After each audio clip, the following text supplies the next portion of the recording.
Today's episode of Darkness Radio is brought to you by Mint Mobile. To get your new unlimited wireless plan for just $15 a month and get the plan shipped to your door for free, go to mintmobile.com/darkness. That's mintmobile.com/darkness.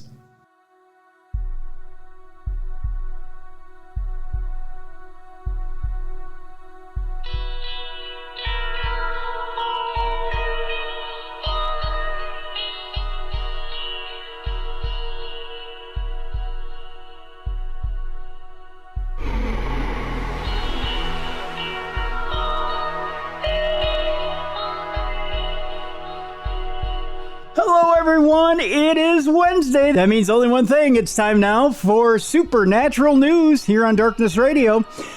I look forward to this time of week with you kids. I got to admit that. It's fun and it's exciting. We get to learn new things. And, of course, we get to have a little bit of fun. So let's do it. Let's bring in our co-host with the most right now. He is the BCB, the Big Cuddly Bear himself, Beer City Bruiser. Bruiser, how you doing? Hello, world. I'm doing fantastic. I'm thrown off by this whole X thing on my phone. I am too. I got to tell you, it's like Terry Funk came up with a branding iron and just hit me right in the phone. Yeah, I'm half expecting when I click it to hear X gonna give it to you, gonna give it to you, but it's just not happening. Oh, rest in peace, DMX. That's right, we did lose him, didn't we? Yeah, he's gone now. Yeah. Along with Old Dirty Bastard and a bunch of other great rappers. Eazy-E died of AIDS. Yeah, he did. Thanks for the update there, Bruiser. Appreciate that.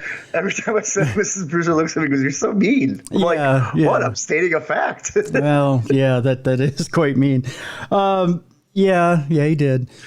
Complications of. Nobody ever dies of AIDS. It's true. Complications of. Yeah, yes. He actually died from pneumonia. Yeah. So yeah, that dirty X is still on our phones. Yep. I can't wait till they get rid of it. I don't know what's worse, the actual X on the phones or the X that Elon Musk put up on the building. Oh, he put it on the building too, huh? Yeah. Did you hear about that story? No. So does that mean that's where we go because it marks the spot? I think so. He pissed off his neighbors around the San Francisco headquarters by putting up a giant flashing neon X that was about 20 feet or 30 feet tall. And it stayed up for all of about maybe 3-4 days. And it was like the episode of Seinfeld where Kramer with the Kenny Rogers sign. Yeah, with the Kenny Rogers sign. And the neighbors just couldn't take it. They were pissed off. It made national news. And finally, I guess Elon does have a heart in that Tin Man after all, because he did take it down. Okay. Yeah. I don't think he has a heart. He's a lizard person. Well, he was afraid of a lawsuit, I guess is what it was. Yeah. Yeah. So it came down. So it had nothing to do with compassion or human nature. It was, I don't want to lose money on this. Yeah. I've lost enough money on buying Twitter. Speaking of, we do have a story about Elon today. I didn't think there was any interest in the Elon Zuckerberg fight. I'm wrong. Our listeners do want to hear about it. I want to see it. Do you? Because here's the thing that nobody realizes. Mark Zuckerberg is a high-ranking judo belt. Okay. And Elon is a bumbling fool. So exactly. So Elon's going to get his ass kicked. And there's been some discord about where they're going to have this thing. There's been some discord about whether Dana White gets involved. There's money to be made. There's money on that table. I think Dana White, Vince McMahon, hell, even bring out old white-haired Mike Tyson promoter Don King. Well, Zuckerberg won't do it without Dana White. Okay. He wants Dana White to promote the entire thing, and Elon says, no, we don't need Dana White in this thing. We can do it ourselves. And so Zuckerberg has one foot out the door now. Yeah, because he wants. Well, him and Dana are probably good friends. He wants Dana to make some money on it because this is. Think about it. This pay-per-view is going to sell out. If they have a live gate, it's going to sell out. And then if they have Dana White do it, Dana can take some of his top UFC stars, throw them on the undercard. Yep. And that's just icing on the cake. And Zuckerberg, as much of a robot and alien he is, He's a smart businessman. He is. Yeah, he is. You know what I mean? He probably comes from Planet Money, but... And then the kicker on top of it, TMZ was all over it and had reported that they wanted to use the historic Colosseum in Rome as a backdrop for this fight. Not necessarily seat people in it. You can, and they've used it for concerts and whatnot in Rome. But they just wanted it for the backdrop. That was it. Okay. That's so how much money. Like the street in before, like in front of it or something like that. No. They want to be inside the Colosseum. Oh, okay. So they had set it up with the government in Italy, in Rome, to use it as the backdrop for the fight. They didn't want to disturb anything historically inside the Colosseum. They just want to fight inside the Colosseum, right? Okay. Well, the government, Zuckerberg, and Elon all had denied that they had made this agreement. Then Elon comes out and says, "We've come to an agreement on the fight. It's inside a historic building inside Rome." Well, it's not the Vatican. Thanks, Elon. Yeah. Putz. Yeah. So, and then Zuckerberg, after Elon comes out and boldly makes the claim, says, "Well, we're not that close to an agreement yet." Yeah. So, don't count your chickens before they hatch. So how do we get Bezos on the card? How do we get the Virgin Air guy on the card? Hell, let's throw Trump in there. How do we get all these billionaires just to beat each other up? Bezos versus Richard Branson, that'd be something. Although I want to see them in a fencing duel or something like that. Can we make it like actual gladiatorial times where we throw them in there, each with a weapon, and then tigers and lions all around and big just brutes chasing them? That'd be something. Like let's make it truly a gladiator fight. Hey, I'd pay for that. I'd pay $49.95 for that. I would too. Although them, they jack it up to $100. Oh, of course, because they gotta get their cut. Yeah, exactly. Yeah. Well, today's show is going to be interesting, folks. We've got some off the beaten path stories. Okay. I mean, we're still dealing with our traditional ghosts, and there's even a demon DNA today. We'll talk about demon DNA and if it actually exists. Oh, that's interesting. I've always wondered about that. Yeah, so we've got that on tap today. We'll talk about life on other planets and whether it's actually been found. That's coming up in our first story today. And we are going to end today on the Elon Zuckerberg fight. So, good. Yeah. We're going to end like we started. That's right. We'll start to watch two putzes beat the crap out of each other. That's right. We'll start and end on the same deal. And we have Parashare stories today. We have your Parashare stories.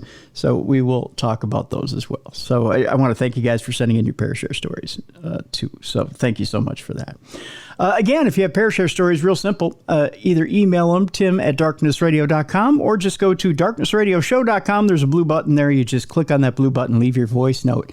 You've got 2 minutes to do so. If you need more time, click on it again. You get another 2 minutes. It's like winning a prize at the carnival. And then I'll stitch them together and we'll make a complete 4-minute story. If you need more, you click it again. You get a 6-minute story. You get the idea. Math is simple, not as hard as they've made it in school. So there you go. Let's start it out, Bruiser, by talking about whether the Mars rover has discovered extraterrestrial life. Oh, okay. You knew it was bound to find something. Well, you bumble around a planet for a while, you might find something. Exactly. You're going to bump into something. Yeah. They can't hide forever. That's right. The Mars rover unmanned mission has discovered unique mud formations, stereotypical of wet and dry spells over millions of years on the otherwise dry and cold Mars landscape, which may have created the conditions necessary for life. That, according to a recent study titled Sustained Wet-Dry Cycling on Early Mars. How intriguing. It is. Well, I don't know that wet-dry cycles are intriguing to anybody but a vacuum salesman, but... What, you don't like the wet-dry cycles? Well, the Kirby salesman in me says, yeah! Otherwise, no, it's not that intriguing. I enjoy paying attention to the wet-dry cycles. Do you? I'll turn on the Weather Channel every once in a while, and we'll just sit there and stare at the wet. No, I'm just kidding. I can't keep it going. You're all for a moist tongue and a warm slot? Yes, I am. Yeah. Which is an actual weather phenomenon. I think we've talked about that in the past. We have. Okay. That's the only thing I learned from my meteorological friends. So there you go. So wait, if they have wet dry cycles on Mars, does that mean our meteorological friends get to draw dicks on Mars now? Yes. Draw your dicks all over Mars while you get a chance. All right. Explain to us why we should move to that dust bowl. There you go, Larry Sprinkle. Something to do. Larry Sprinkle. That's an actual meteorologist here in North Carolina. Larry Sprinkle, Action News, telling us why we should move to Mars. Larry, well, I drew a dick right here. That'll tell you exactly why we should move to Mars. No, I don't know. So they had a little study called Sustained Wet Dry Cycling on Early Mars. Here's my dick on it. It was released in the peer-reviewed journal Nature on August 9th of 2023. The hexagonal patterns discovered are formed when an area has extended wet seasons followed by extended dry ones. I think we all can relate to that one, huh, fellas? I don't know what that means. Sounds like my college single life. There you go. Couple wet spells, couple dry spells. Couple spells where you're just alone watching cartoons and drinking beer. Yeah. It has been known for a while that Mars contains the dried vestiges of rivers, lakes, and even seas, as the study noted. The presence of perennial wet surface environments on early Mars is well documented. Moving on, it says that on Earth, people have run experiments that have shown that if you subject a rock to cycles of wet and dry spells, simple organic molecules can combine and form larger molecules such as proteins and even RNA and DNA, according to a scientist who told that to space.com. The shape of the formation is also unique, talking about mud cracks in Mars. Previous mud cracks found that have all been in T-shaped formations. The hexagonal Y shape of these mud cracks marks the first time that this has been seen on the red planet. Such formations suggest a distinctly long period of wet and dry spells. So basically what the article is saying, Bruiser, is they're thinking that there were bodies of water on Mars, which may have harbored bacterial life, which, again, could have harbored other forms of life. Yeah, it's known fact that there's water, there's life. Mm-hmm. You know, we all started as an amoeba, you know what I mean? And that's how it all starts out. Yep. They can't age that, though, can they? I don't think the rover itself can. It can collect samples that it can bring back or send back. Yeah. Yeah. Because I'd be curious to see how old, you know, because you can go out to, like, the salt desert plains, and you can tell how long they've been dry, you know? Yeah. By doing the soil samples. So I'm just curious if they can do the same thing on Mars. It'd be interesting to see if there's fossilized bacteria out there. Oh, exactly, yeah. Yeah. And then where there's bacteria, there's life. Yeah. And then go from there and see how long that bacteria has been there and try to carbon date it from there and see what you find. That's for sure. Well, we get into the ufology field where about a week and a half ago, there was a letter to President Perón from Argentina regarding flying saucers that was quietly released as other things were going on in the ufology field. Okay. This letter was released in 1952. Luis Burgos wrote, "We are making public startling documents from 1952 from the Archivo General de la Nación, or National Archives, in which citizen Roque Ceres requests an interview with then-President Juan Domingo Perón to apprise him about a revolutionary aspect of the flying saucers of the time. Information made available to him by a U.S. military man. Unfortunately, General Perón paid it no mind. It would have been interesting to hear the information provided by this researcher at the time, unhindered by anonymity or secrecy, as tends to be the case in this field. Don Ceres was quite a gentleman," it says.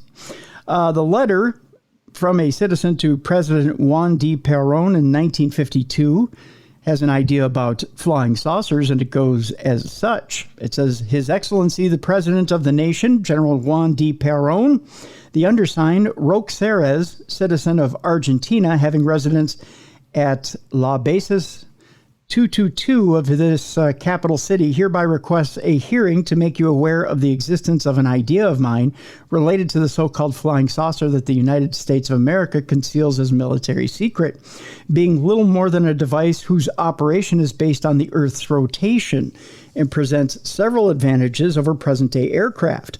Should I have the honor of being granted an interview by Your Excellency, I will explain how this information became known to the military attaché of the United States of America in Buenos Aires in the year 1945. So he's tying it to the end of World War II. Yeah, they didn't cover this in Evita. No, not at all. Good tie in there, Bruiser. If I have hitherto, good word, good sentence. I like that. Yeah, he's trying to sound like important to get this meeting. Right. If I have hitherto not endeavored to present myself before the national authorities, it is because I am not a professional, but rather an artisan from another walk of life, and thought I would not be taken seriously. You know, if more people came to the government and said that, they'd probably get a meeting. Yeah. Yeah. It might not be a public meeting, but it would be a meeting. Yeah.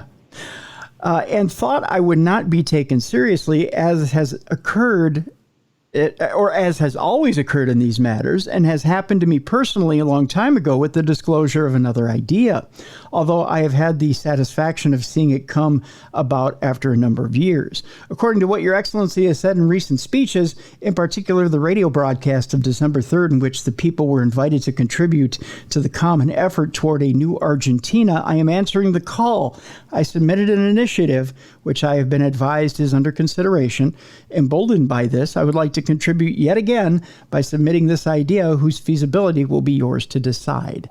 And it sounds like Juan D. Perot wiped his ass with it and threw it in the toilet, and it was fished out. Nothing came about it, did it? Because they didn't cover that in the movie at all. No, not at all. It was not made part of the play or the movie, so there you go. Another interesting email or letter that came up this past week that we need to talk about was sent to Tobias Wayland, or at least he weighed in on it. You know, there's a I believe it's a blog out there, a repository called Reports from the Void, where they share stories of different run-ins with UFOs and aliens. Also, the Singular Fortean Society gets email. That's not government sanctified. No, that's just people sharing their stories. Okay. But very interesting stuff. This one, right. This one is headlined, and this comes from singularfortean.com. It's headlined, Reports from the Void, Where Have You Guys Been? Okay. So someone actually asks out into the void, where have you guys been? And receives an answer. Really? Okay. Yeah. And here's how this stacks up. The Singular Fortean Society received the following email with UFO in the subject line. This was back on January 12th of 2023. It says, hi, my name is, and of course the name is withheld, and I'm reaching out, about my experience last week. It was around 9:09 p.m. Eastern time. As I was coming down my driveway, I felt the urge to ask, where have you guys been? I asked because I used to see them in the sky during the day, but not as much anymore. When I got out of my car in the driveway, I looked up and could see an object that was obviously not a star and changing colors, pulsing and directly above my house, but far enough away that I could take a short video. When people say they are connected to them, they can't be kidding, because it happens without much effort. Okay? Yeah, so almost telepathic. Yeah. These encounters began with a passenger in 2002. I went from 2002 to 2020 without having an experience, until I attempted different things like CE5 and remote viewing. Bonkers, unbelievable, but magnificent universe we live in. The encounter from April 2022 was a small silver sphere. I felt like last week's object was the same thing, but at night. Maybe. Thanks for inquiring about my experience. My family is no longer amused nor surprised by these encounters, as we've observed our fair share of unexplainable in my backyard since 2020. So investigator Tobias Wayland, replied with a request to interview the witness for more information, but received no responses. Okay. CE5 refers to a process to contact UFOs and their occupants, which was invented by Dr. Stephen Greer. Dr. Greer, of course, is a retired traumatologist, hard word for me, who founded the Center for the Study of Extraterrestrial Intelligence, or CSETI, in 1990. CSETI was founded to create a diplomatic and research-based initiative to contact extraterrestrial civilizations. And Dr. Greer largely focuses on close encounters of the fifth kind, hence CE5. Okay. Gotcha. Okay. Direct communication between aliens and humans involving bilateral contact experiences through conscious, voluntary, and proactive human initiated cooperation communication with extraterrestrial intelligence. Now, it's not unusual for witnesses to experience a sense of connection or even communication when encountering a UFO.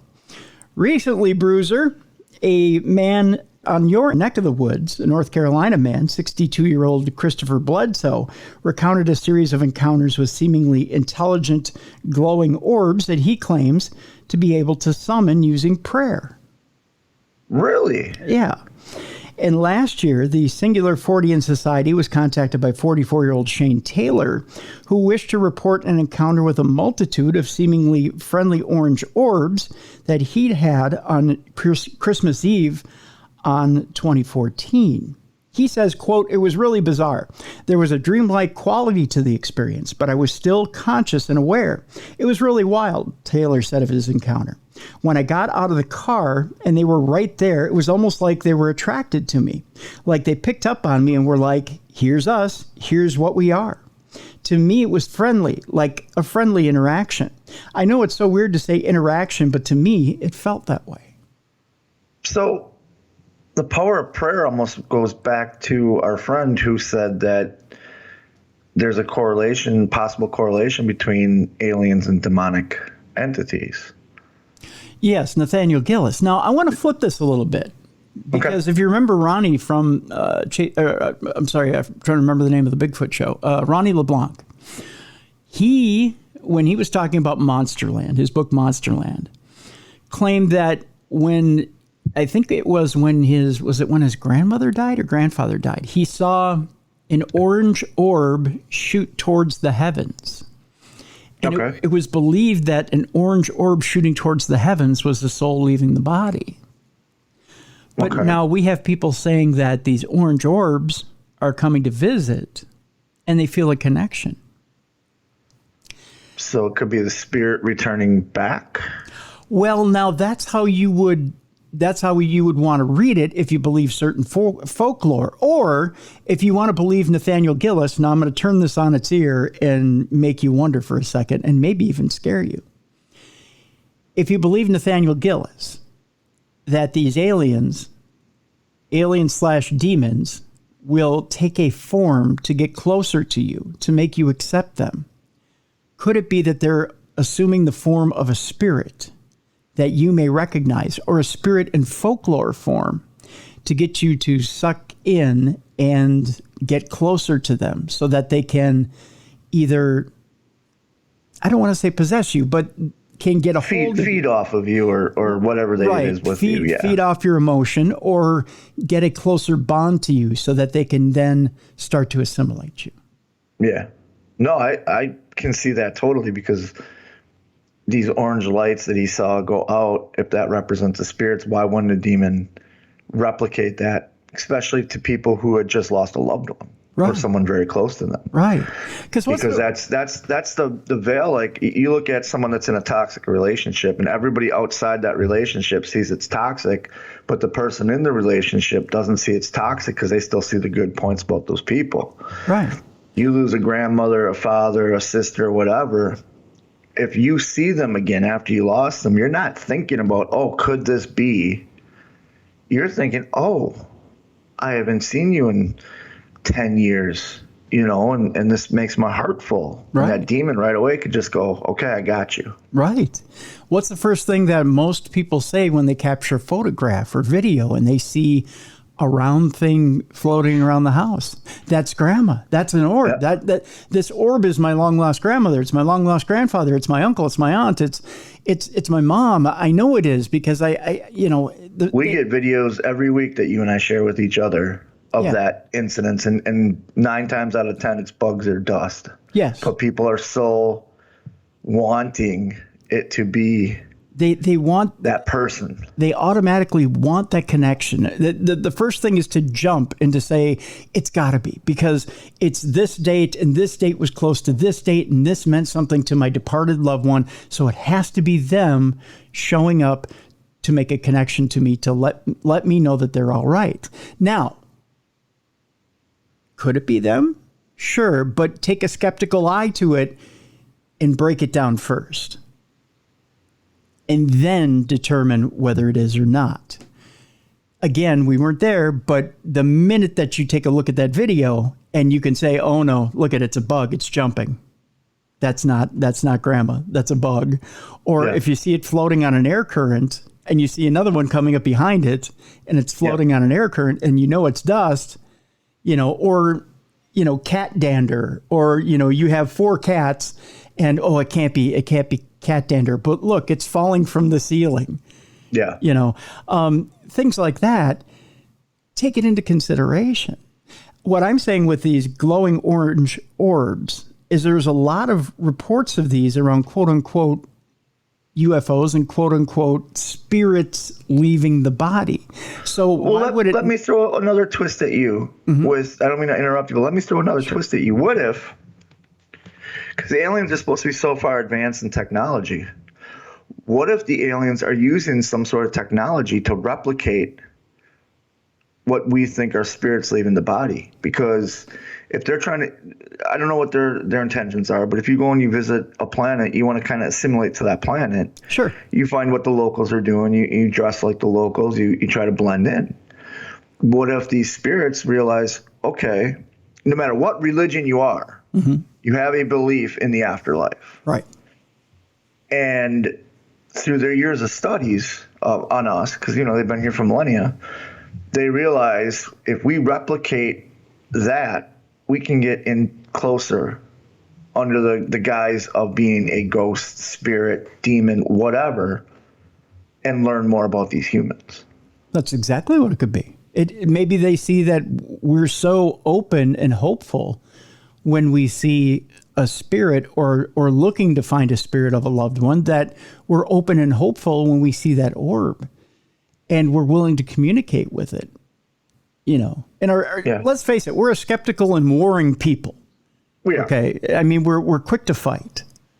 So what would make us open and willing to communicate? Seeing something like an orange orb, especially if you're a believer in the paranormal. Yeah. So if they find someone who's more open and open-hearted, if you send something that looks like an orange orb and somebody may be hurting, well, you're going to communicate with an orange orb faster than you are an alien that shows up in true form on your doorstep. Yeah, look how scared those guys in Vegas were. Yeah, yeah, exactly. Yeah, exactly. Interesting article. Very interesting. Yeah, very interesting article indeed. Let's move on. Let's continue talking about aliens. Experts say that aliens could be hiding just outside our solar system as 1,000 UFOs are spotted in the UK. Not all at one time, keep in mind. Glasgow. That's called an invasion. Yeah, that is. Yeah, and we'd all be screwed. And I think we'd have a big report on it across the nation on the national news. Glasgow is the biggest hotspot for UFO sightings in the UK, with more supposed objects being spotted in the past 2 years, more than ever before. Over the past 2.5 years, nearly 1,000 UFO sightings have been recorded in the UK, and it's been claimed that the extraterrestrial life could be trying to stay hidden by lurking just outside our solar system so that they're not detected by humans. To keep track of the unidentified aerial phenomena sightings in the country, an interactive map has been created logging where they have all been since January of 2021, with Glasgow being the current hotspot for the whole of the UK or United Kingdom. The Mirror reports that the spotter website UFO Identified noted a total of 957 sightings, including 410 in 2021, 494 in 2022, and 53 as of May 20th of this year. A quarter of all sightings, 25%, were of a star-like object or objects moving across the sky. The next most common sighting was of an unidentified object shaped like an orb. There's that orb again, 17%. Yep. A sphere, 10%, or cylinder at 9%. Ash Ellis of UFO Identified says, or thinks rather, that there may have been more sightings that people have not reported. He said despite progress being made in recent years to destigmatize the topic, there's still an air of trepidation when approaching the subject, as the fear or ridicule is very prevalent. There were almost 500 reported sightings in the UK last year, with likely many times that number going unreported, showing that there is a genuine concern around unidentified phenomena being seen across the country. A scientist claimed earlier this year that aliens could be lurking just outside our solar system to avoid being detected by humans. These dark areas, known as, get ready for this, Bruiser, Terminator zones. Oh, how terrifying. How sweet.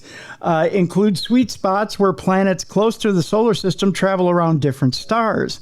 This means that we can see one side of them, but the other side is in darkness all the time.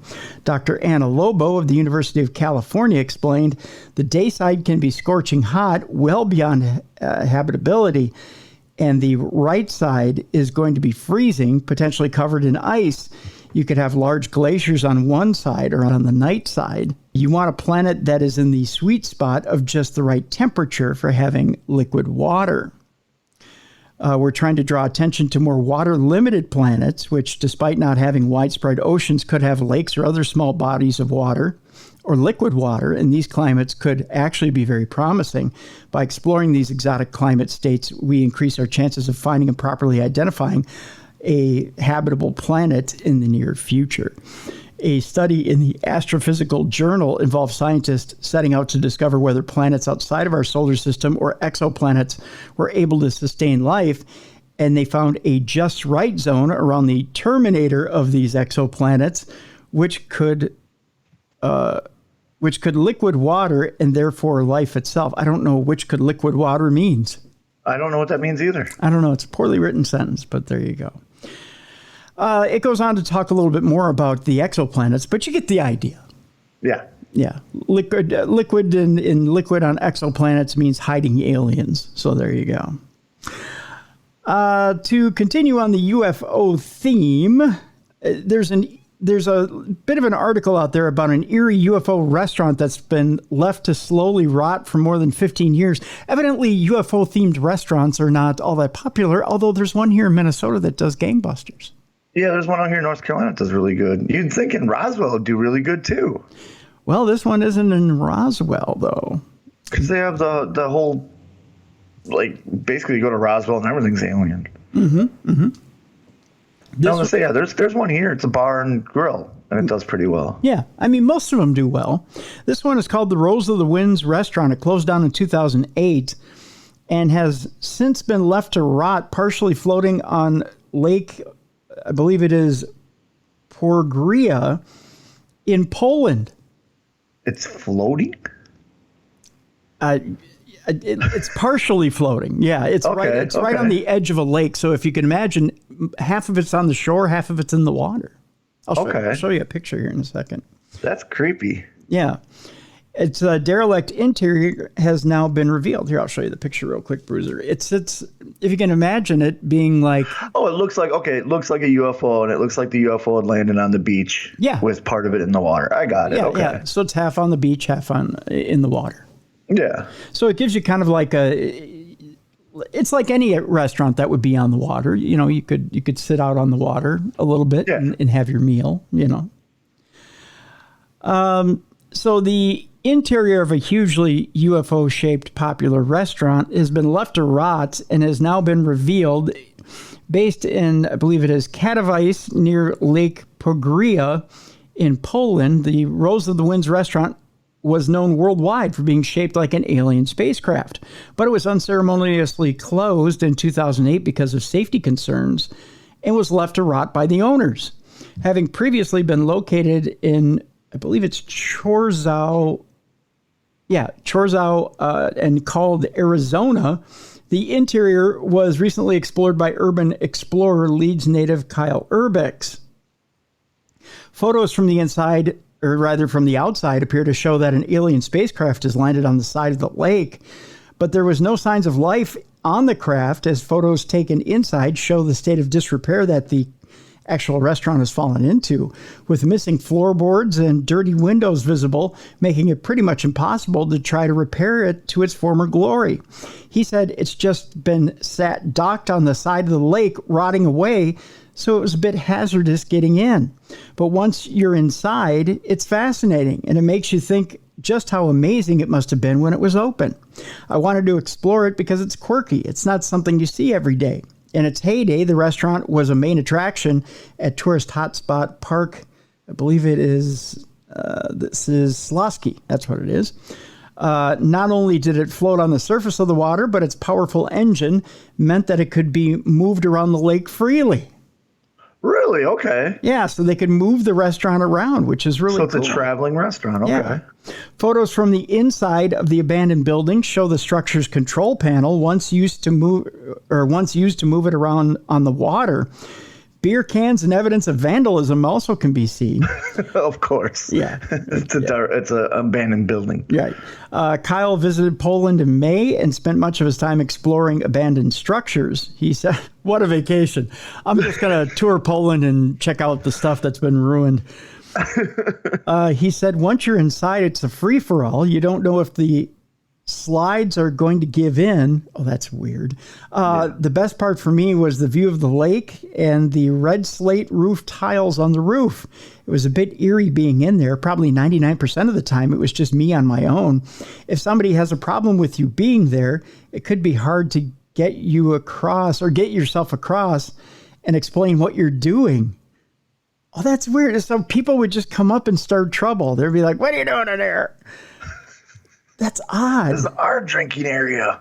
Yeah, we're here first, tearing up the place. Well, I wonder how many homeless people live there. I got to think there's squatters in this thing. Here's another picture from the inside. Got to be. Isn't that bizarre? That is. Yeah. It's, I mean, there's like exposed wires on the inside. The windows are all dirty. I'm just showing Bruiser like a picture of the control panel on the inside. Yeah, it's all rusted and it looks like something took a bite out of it on the bottom, doesn't it? Yeah, it does. Yeah. It does look like somebody took a bite out of the control panel. It looks Well, you got to think wildlife gets in there. Yeah. Oh, yeah. Wildlife probably gets in there. At one point, it looks like it could have been like an opulent restaurant on the inside. Yeah, I'd definitely visit it, especially if it goes on the lake. Yeah. And can you imagine if they could take that thing out on the lake? Oh, I know. That would be awesome. But that'd be a great dining experience. Yeah. But I don't know. I mean, it's kind of a hip idea. Can you imagine doing something like that in Vegas? Oh, God. You'd make tons of money. Yeah. I mean, if Lake Mead were actually full, full of water. Well, you could, you know what? You make it a glass bottom and you just go look at the bodies in Lake Mead. You could combine it with a gangster tour. Look at that. Yeah. You're covering all your bases. And this guy's been in a barrel for a few centuries. And this guy, no, not centuries, but, a few decades. Yeah, look at that guy. That guy crossed the mob and that guy crossed the mob. And, ooh, look at how he's stuffed in that barrel. And if you look up, you'll see the UFOs flying all around. Look, we're covering all our bases. That's right. This one's trying to communicate with us and that one's shooting at us. We should probably go now. Enjoy the swordfish. It's on special. Tip your waiters and waitresses, folks. Tip well. We're not paying them. They're getting free rides, though. And finally, our final story before we go to break. Supernatural news today. You remember the flight MH370 that just kind of... Just disappeared? Yeah, into nothing? There's a really good Netflix special on it. Is there? Where they cover, I think, 5 different scenarios of what could have happened. It was creepy indeed. I mean, very creepy. Yeah, a lot of different theories out there as to what happened to that flight. Well, according to this story, flying orbs were filmed spinning around the plane, and it quote unquote shows proof of teleportation. Okay. I know. Let's read the story and figure out where they're coming from. Footage is said to be from a satellite of bizarre orbs floating around a plane in the sky, and it has conspiracy theorists convinced of what happened to missing flight MH370. Malaysia Airlines flight vanished in March of 2014. Wow, it's been almost 10 years. Almost, yeah. Wow. After taking off from Kuala Lumpur Airport bound for Beijing, it lost contact with air traffic control 40 minutes after takeoff over the South China Sea and disappeared from radar. Extensive search and rescue missions were deployed, but none of the 239 people on board were ever found, becoming one of the biggest mysteries of all time. Now, satellite video has people seemingly blaming an extraterrestrial cause, with one person suggesting orbs flying around a plane is proof that MH370 may have been teleported. In the leaked footage, and that's in quotes, a plane is seen coming into view by a huge cloud on the left. And believe it or not, if you go to, let's see, who is the X? It's Twitter, the Twitter account. The Twitter account is at land_UFO 52310. David Grush Enjoyer. Okay. Is the name of the account. And it says, oh my God, this has just been confirmed by a real satellite video leak. Reddit is going insane right now. I'm shocked, actually, with hashtags UFO aliens, airliner UAP, and UFO Twitter. As it continues its flight path, a small orb appears from the right and zooms past the craft before going up close near the wings. Soon it is joined by two more orbs, and the trio move in circular motion around the entire plane. When the plane approaches the cloud, a strong flash strikes. The plane, along with three orbs, disappear in the sky. While some people said the video was fake and is created using CGI and 3D animation, others disagree and analyze the footage in detail. Adding credence to the theory is an article from 2014 from ABC News, which reported three large objects spotted near Malaysian airliner flight path.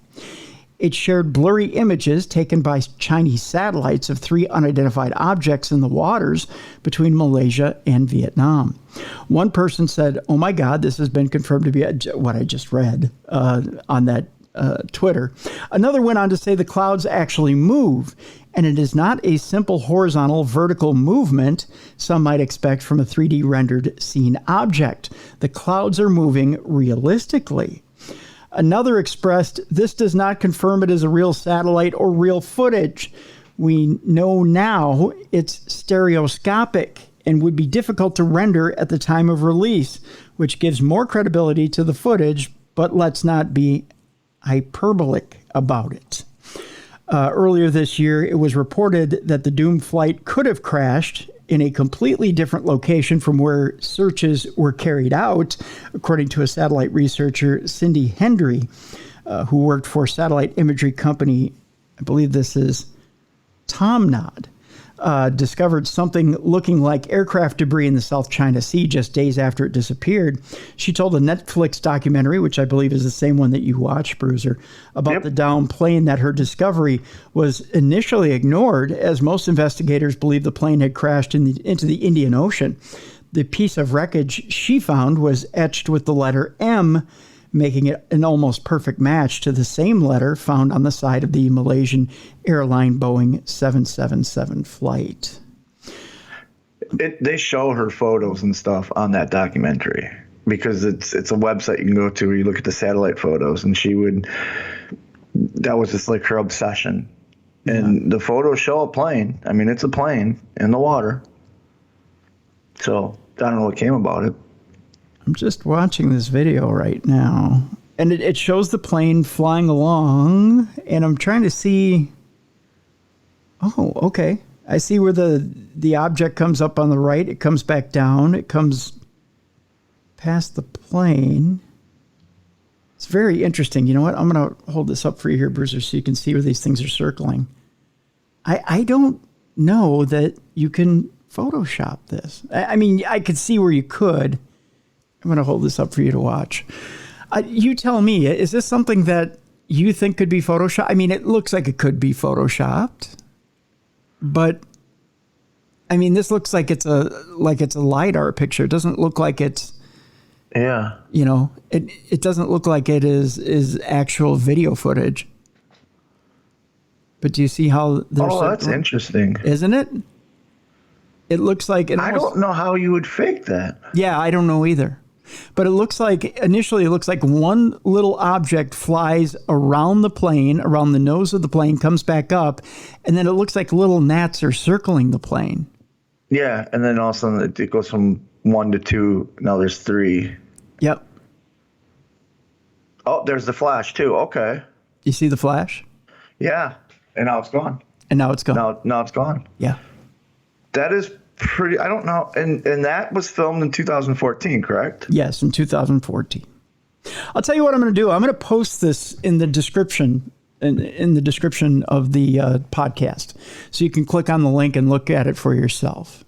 Yeah. It's pretty compelling evidence. Yeah. I want you guys to take a look at it and you tell me what you think. Is this actual video or is it doctored? I don't know how you doctor it. I don't know either. I'm trying to figure it out because like they said, the clouds look so real. The plane looks real, and it's just out of nowhere. Yeah. So, if there's somebody out there who's good with video, good with Photoshop, maybe you can write into us and tell us, Tim@darknessradio.com. But I'm going to place a link in the description of this program. You check out the story, you play the video, you figure it out, and get back to us. Yeah, because to us, it looks good. Yeah, absolutely. All right, now that I'm done bragging. All right, now that I'm done bragging, I'm going to tell you that when we come back, boy, have we got some stories for you folks. We have got some absolute chilling stories for you when we come back. We've also got your Parashare stories. Yes, I'm excited to hear what the listeners got to say. So we're going to get into your Parashare stories as well. And we're going to wrap it up today by talking about the fight of the century, the fight almost no one wants to see. Maybe a few of you want to see. I guess a few of you want to see it because you're writing in about it. We'll talk about it when we come back. You're listening to Parashare Wednesday here on the best in paranormal talk radio. This is Darkness Radio.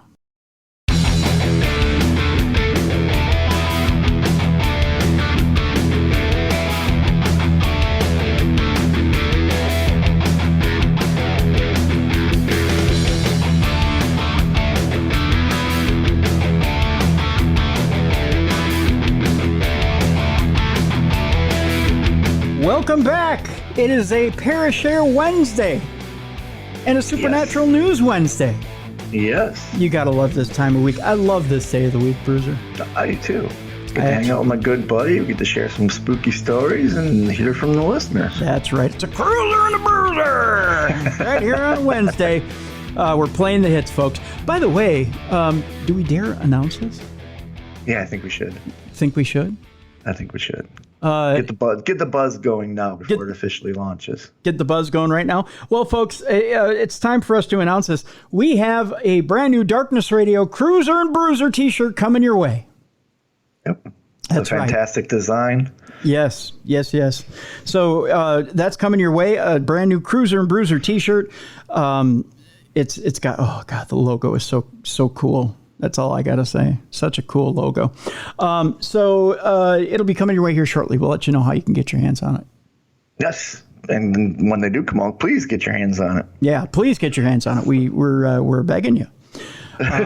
So, yeah, we want you to get your hands on this brand new Cruiser and Bruiser t-shirt. We'll let you know all the details. It's coming out here. We should make it available here by the end of the month. How's that? Definitely. Yeah. Oh, yeah. Yeah, that's true. So we're going to, what should we do? Should we do Nightmare Fuel or should we do some Parashare first? Let's do the Nightmare Fuel, then we'll do the Parashare. All right, sounds good. Nightmare Fuel is up and running. Although, I'm going to throw out a concept to you. Okay. Can ghosts speak through Alexa? Oh, I said it. Oh, now she's going to answer. Hey, Alexa, can ghosts speak through you? I don't know that. She doesn't know that. I bet they can. They can speak through other, like, radios and stuff. Why not Alexa? That's true. Oh, she heard you. Oh, sorry. We'll just say Al for short. Okay. In the era of smart devices and intelligent technology, our lives have become intertwined with digital companions such as Amazon's Al, XA, Google's Assistant, and Apple's Siri. Oh, I have that too. Jesus Christ. Me too. Surrounded by technology. These services are no longer confined to gadgets that are turned off when not in use. They have pride of place in our homes. They're surrounding us and going to kill us. They're the eyes and ears of the robots. That's right. They're forever on standby and waiting to serve. But could they serve as conduits for something more mysterious? Could a voice from beyond the grave be making requests of your virtual assistant? I have a story for you at the end of this story. Okay. That's going to weird you out. I am all for it. It has to do with the ghost here in the basement. See, he could probably go through Al over there. That's why I brought this story up today. Okay. The idea of ghosts communicating through technology is nothing new. Spiritualists of the 19th century believed in channeling spirits through seances, so it was a natural step to move spirit communication onto electronic devices as technology advanced. In recent years, ghost hunters have employed electromagnetic field meters, infrared cameras, and audio recording devices to capture what they believe to be evidence of the supernatural. But what about our smart devices? Could ghosts speak through Al? I think they can. I think they did. I'm gonna try an experiment here when we're done with this to see if Al will play the last video that was played on here. Okay. And see if she recognizes it. From paranormal pages on Facebook to Reddit discussions, there are plenty of accounts of strange occurrences involving smart devices, from sudden unexplained activations, such as the one I had the other night, to devices responding with eerie and unrelated answers. Some believe this to be proof of a supernatural link to smart tech. Perhaps the most famous of these stories occurred in 2018 when Amazon Echo users, which I have one in front of me, around the world reported that their devices spontaneously emitted an unsettling laugh, prompting ghostly explanations or proof of a malicious presence. Amazon later explained that this unsettling cackle was due to a misinterpretation of a command, specifically hearing, should we try this? Yes. Alexa, laugh.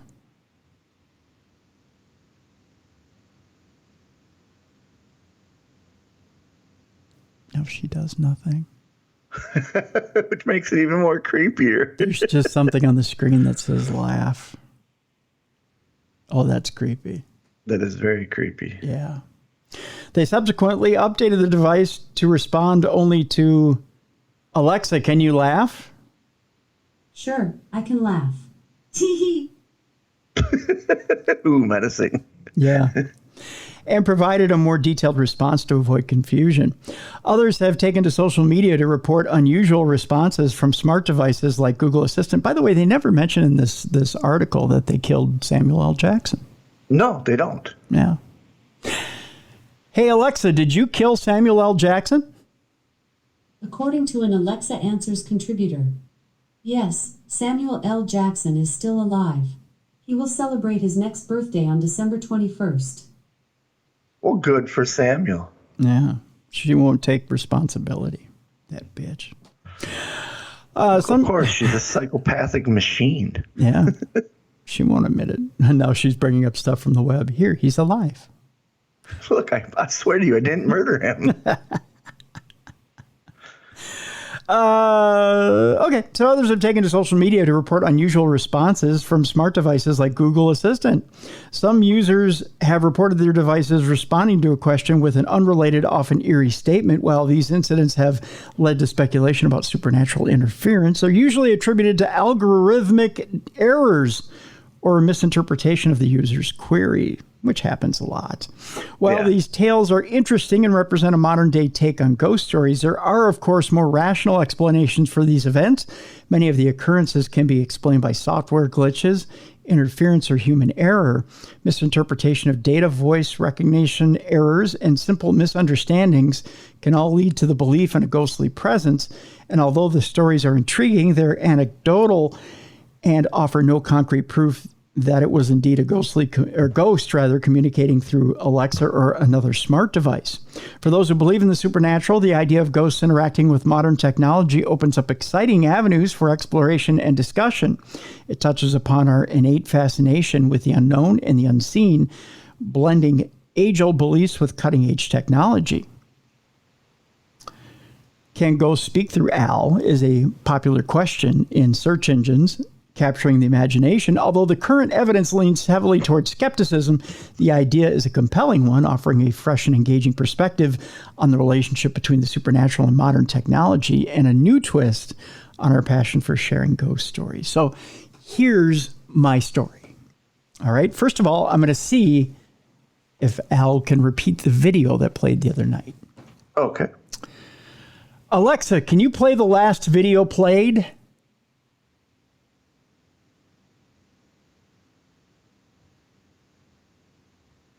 See if she does.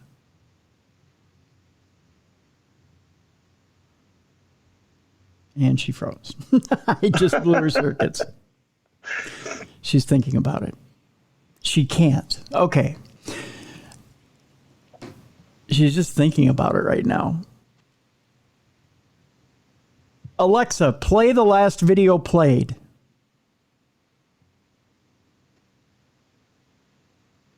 And now she's thinking. She can't access the last video played because the last video played was out of thin air. Really? So the other night, I decided I'm going to take a shower before bed. And this was I was editing the show with Mike Ricksecker. Okay.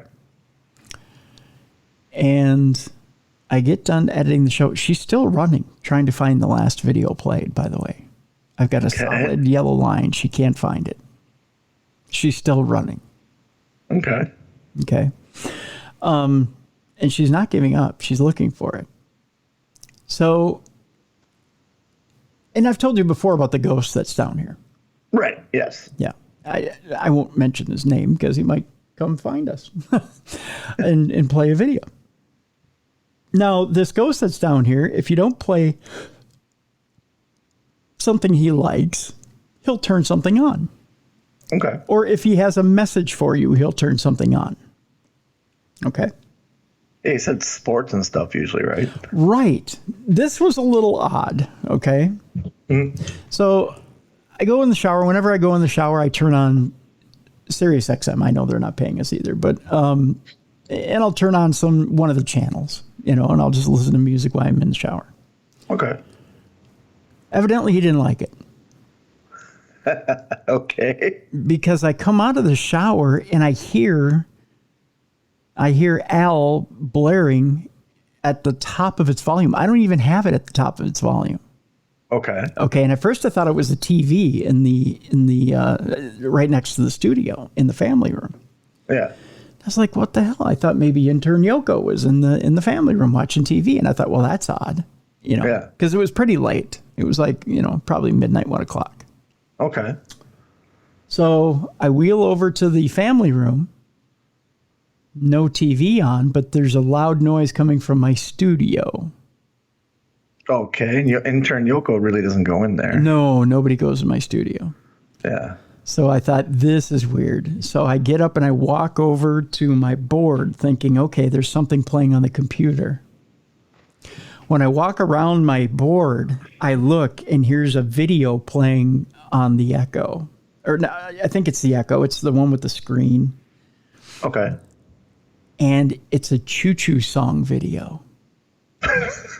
Okay. And I don't know what song it is. Recently played. I Love My Daddy. Here it is. Oh, this is creepy. Here it is right here.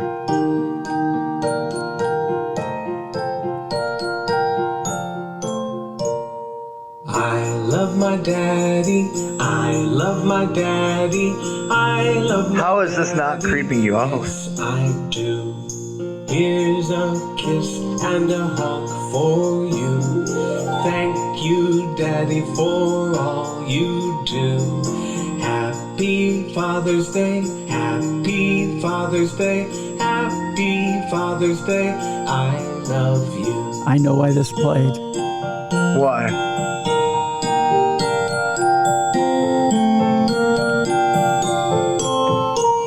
Okay. I love my daddy. That's just old time music like that with ghosts is just creepy. Why to play?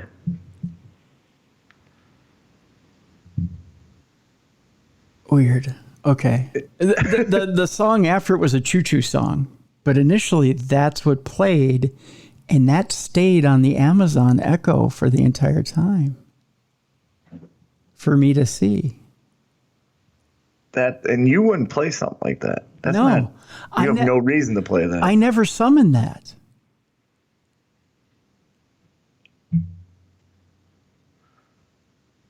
So was that the song playing last night, or is that a new song? No. That wasn't the song that was playing. That was the original song that was brought up on the Echo. When I came out, it was a Choo Choo song that was playing. Okay. But that was left up on the Amazon Echo for me to see. Okay. Weird. Yeah. Now, people may say, why is this song up there? I'm trying to figure out how much of this I want to tell. I'll tell you off air, Bruiser. Okay. Why? But we'll just put it this way. The song means something to you. Yes, it means something to me. Right. Yeah.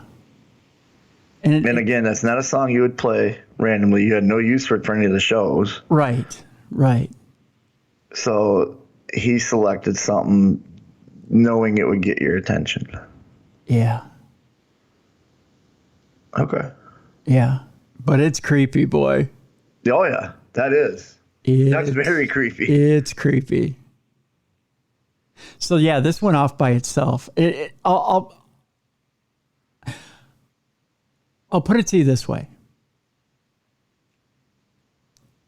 I have a young lady I call my daughter. And I've been talking to her a lot lately. Okay. Helping her through issues. And that song was brought up.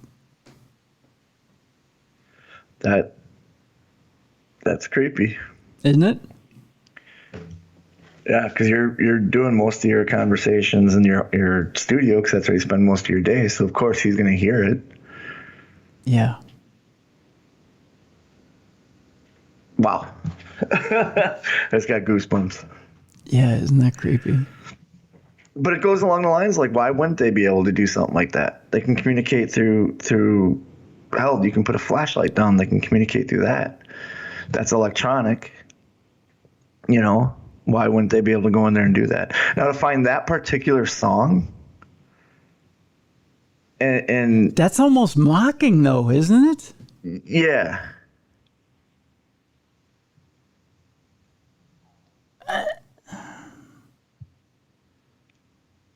So you didn't hear that song last night? This is the first time you've heard that song today, right? Well, even last week, that's the first time I've heard that song. It just popped up as we were talking. Yeah. So it came up on the screen, last video played. Or last song played. And now it says, try this next, play the radio. Wow. No, thank you. In fact, I don't want to spend any more time on this than we have to, but it's, yeah. Maybe he's now good. Well, we got to get the rest of the AI stories out, but yeah.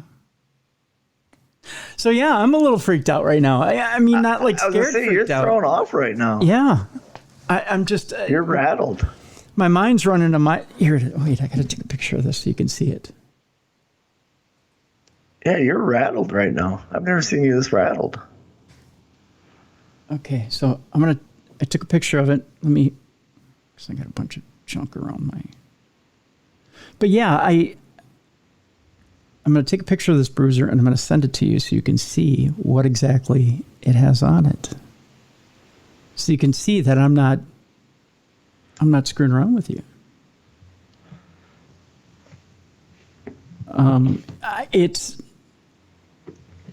It's weird. I mean, it's just bizarre. Well, and he's been known to manipulate electronics in the past, because you said there's times where the TV will turn on and he'll be on a sports caster that he loves, right? Yeah. Colin Cowherd. He loves Colin Cowherd. Yeah. So him manipulating electronics isn't new. No. What's new is the song. Yeah. Here's. I'm sending it over to you now on your messenger. But yeah, bizarre. That is crazy. Isn't it? Yeah. That is crazy. So who says that ghosts can't manipulate AI?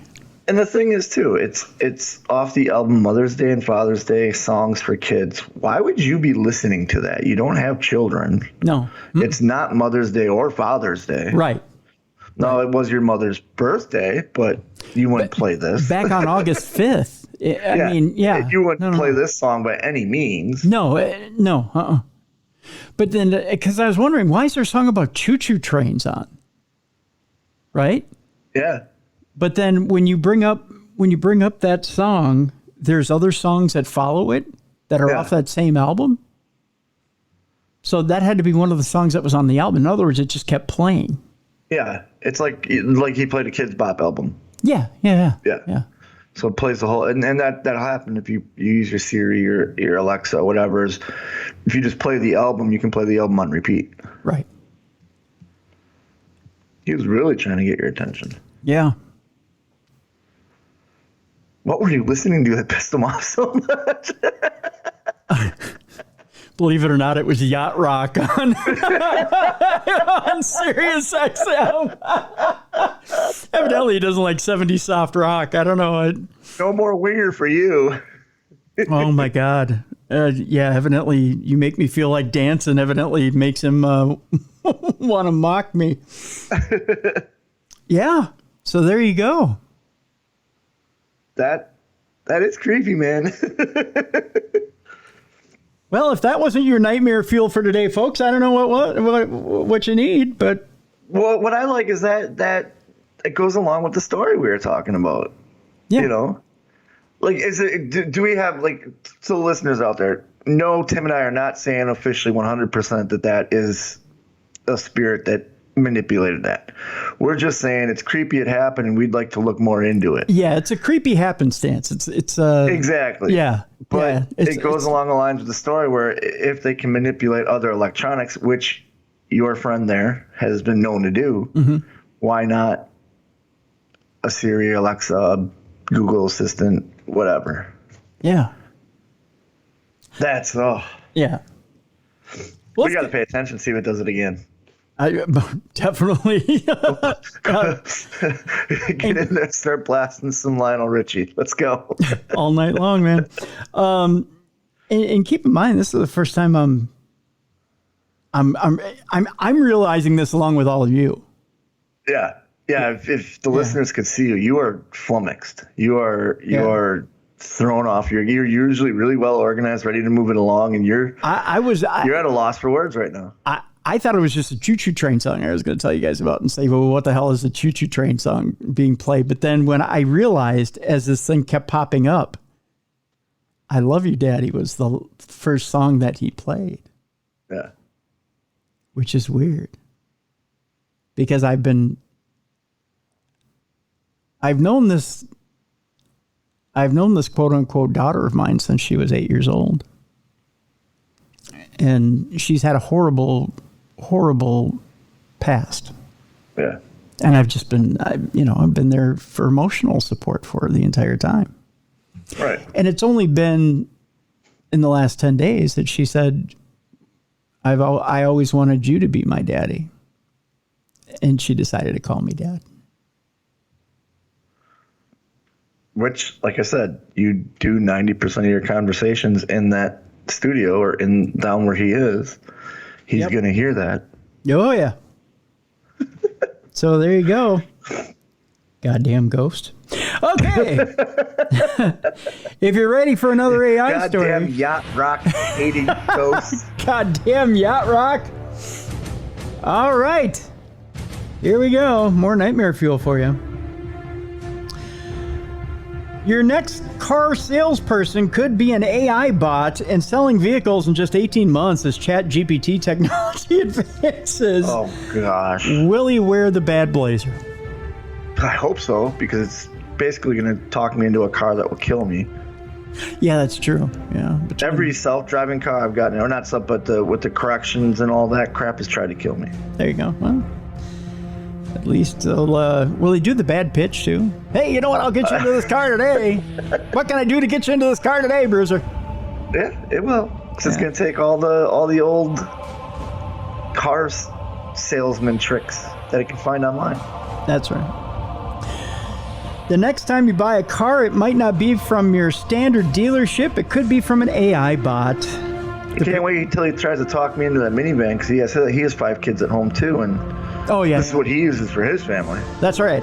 Safe as can be, that minivan. Oh yeah, I got all for his family. Got all my little AI bots in one too. And if it's good enough for him, why not for you? That's right. Next time you buy a car, it might not be from your standard dealership. It could be from an AI bot. The prediction comes from Johan Sundstrand, the CEO of the Swedish video tech company Fyron. It's PH. You know it's Fyron. He believes the change could happen as soon as 2025. He said it's only a matter of time before AI is selling cars as effectively as a human salesperson. The speed at which self-learning software is developing and being embraced by retailers means that a fully competent AI-powered sales bot is as close as 18 months away. Fyron is a Swedish video tech company that has been developing the world's first fully automated AI-enhanced video solution for the automotive industry. The unique AI software and its algorithms enable Fyron to create videos for car advertisements, which can be used on brand or retailer websites across social media channels and targeted email distribution. Fyron claims that their innovative automated videos save retailers huge amounts of time and money on video production, especially as there's no need for a salesperson to video any cars on site or prepare a script of key features. Okay. So, slimy salespeople, stay at home. AI is taking your job to kill us. That's right. If you need one, I got a really creepy one. By the way, the next 2 have been sent to us by, actually, these last 3 have been sent to us by listeners. Oh, nice. Yeah. This one, if you're ready for this one. AI really is out to kill us, by the way, Bruiser. It is. I firmly believe that. Yeah. Supermarket AI meal planner app suggests that a recipe that would create chlorine gas. Oh, of course. Yeah, it's good to eat, and it's good for you and the family. Yeah. Just, make sure it's that Thanksgiving when you have your whole family there. Yeah. Just go ahead and kill the whole family in one swipe. Just cut down that family tree. What are we making for Thanksgiving? A turkey. We're going to have mashed potatoes. We're going to have cranberries and chlorine gas. Oh, really? Mm-hmm. Well, hopefully that's for dessert. Yep. Pack and Save's Savvy Meal Bot cheerfully created unappealing recipes when customers experimented with non-grocery household items. Wonderful. A New Zealand supermarket experimenting with using AI to generate meal plans has seen its app produce some unusual dishes, recommending customers recipes for deadly chlorine gas, poison bread sandwiches, and mosquito repellent roast potatoes. Well, at least the mosquitoes won't bug you. Oh, that's true, yeah. But the potatoes will. The app, created by supermarket chain Pack and Save, was advertised as a way for customers to creatively use up leftovers during the cost of living crisis. It asks users to enter in various ingredients in their homes and auto-generates a meal plan or recipe along with cheery commentary. It initially drew attention on social media for some unappealing recipes, including an Oreo vegetable stir-fry. Oh, God, that's horrible. I love how we're going to something that has no taste buds whatsoever, no stomach, doesn't need nourishment, and we're just figuring out, hey, what are you going to feed us? How about an Oreo vegetable stir-fry? Num, num. Well, you need your veggies, and you've been a good boy. And you need so we'll your add Oreos. And you've been swimming today, so we'll have some chlorine gas. When customers began experimenting with entering a wider range of household shopping list items into the app, however, it began to make even less appealing recommendations. One recipe, dubbed aromatic water mix, would create chlorine gas. The bot recommends the recipe as the perfect non-alcoholic beverage to quench your thirst and refresh your senses. And murder you. And murder you. Well, by the way, it'll keep COVID away. Yeah, that's true. Yeah. That's true. Mm-hmm. Serve chilled and enjoy the refreshing fragrance, it says. Oh, at least it's served chilled. Oh, refreshing. So it's obviously never smelled chlorine before. Right, yeah. But does not note that inhaling chlorine gas can cause lung damage or death. Well, it doesn't to AI. Yeah, AI's like, hey, I'm fine. Look, I just huffed a whole bunch of chlorine gas. That's right. New England political commentator Liam Here posted the recipe to Twitter, or X. Why would you post to make it? I don't know. Prompting other New Zealanders to experiment and share their results to social media. Recommendations included a bleach fresh breath mocktail, ant poison, and glue sandwiches. Oh, that sounds delicious. Oh, nah. It really sticks to your sides. Here's one that I think you could probably mix in with your proteins when you get back on the wagon here, Bruiser. Bleach infused rice surprise. Oh, okay. Okay. So I'm really cleaning up my insides. Right. And methanol bliss, which is a kind of turpentine flavored French toast. Oh, okay. So on those days when I want to go on the go. Right. That little extra boost. Yeah. A little Sunday morning breakfast for you and the missus. Okay. Yeah. Okay. Little methanol bliss. A spokesperson for the supermarket said they were disappointed to see a small minority have tried to use the tool inappropriately and not for its intended purpose. Oh, sure, blame it on people. You're not using it the way we wanted it. Blame it on people. Every computer programmer out there, when people, all they use their computers for is porn. In a statement, they said that the supermarket would keep fine-tuning out controls of the bot to ensure it was safe and useful, and noted that the bot has terms and conditions stating that the users should be over 18. Who says that it's people under 18? Yeah, and why do you have to be over 18 to use it? Like, people over 18 are just as stupid as some of these kids. I was cooking at the age of 12. Yeah, I think I was too. I mean, I was a latchkey kid. I was too. So who says you have to be 18 to make a meal? You don't. Yeah. I was grocery shopping at that age. I'd ride my bike down to the good old Piggly Wiggly. Yeah. In a warning notice appended to the meal planner, it warns that the recipes are not reviewed by a human being. You think? Yeah, no shit, Sherlock. And that the full-time job right there. Right. And that the company does not guarantee that any recipe will be a complete or balanced meal or suitable for consumption. So why put it out there? Yeah, exactly. Shut her down. You must use your own judgment before relying on or making any recipe produced by Savvy Meal Bot, or even use on anybody in an act of war, I guess. I don't know. Yeah. There you go. There's that. And then our next article, of course, brought to you by one of our listeners as well. And this one just as cringy. Oh, of course it is. They love scaring us. Yeah. AI can now steal your passwords with 95% accuracy by listening to you type. Oh, great. Thanks. Cool. Thank you, AI. So now, not only is it going to try to make me chlorine gas, but it's going to rob me and clear my bank account. Yep. And then take over your riches after you're dead. And it's going to post funny stuff on Twitter. Yeah. Well, I'm sorry, X. On X, but it's going to be racist funny stuff. Yeah, because it's a racist AI bot, yeah. Yeah. Researchers have found an AI-driven attack that can steal passwords with up to 95% accuracy by listening to what you type on your keyboard. So congratulations. There's no criminals out there thinking, really? Okay.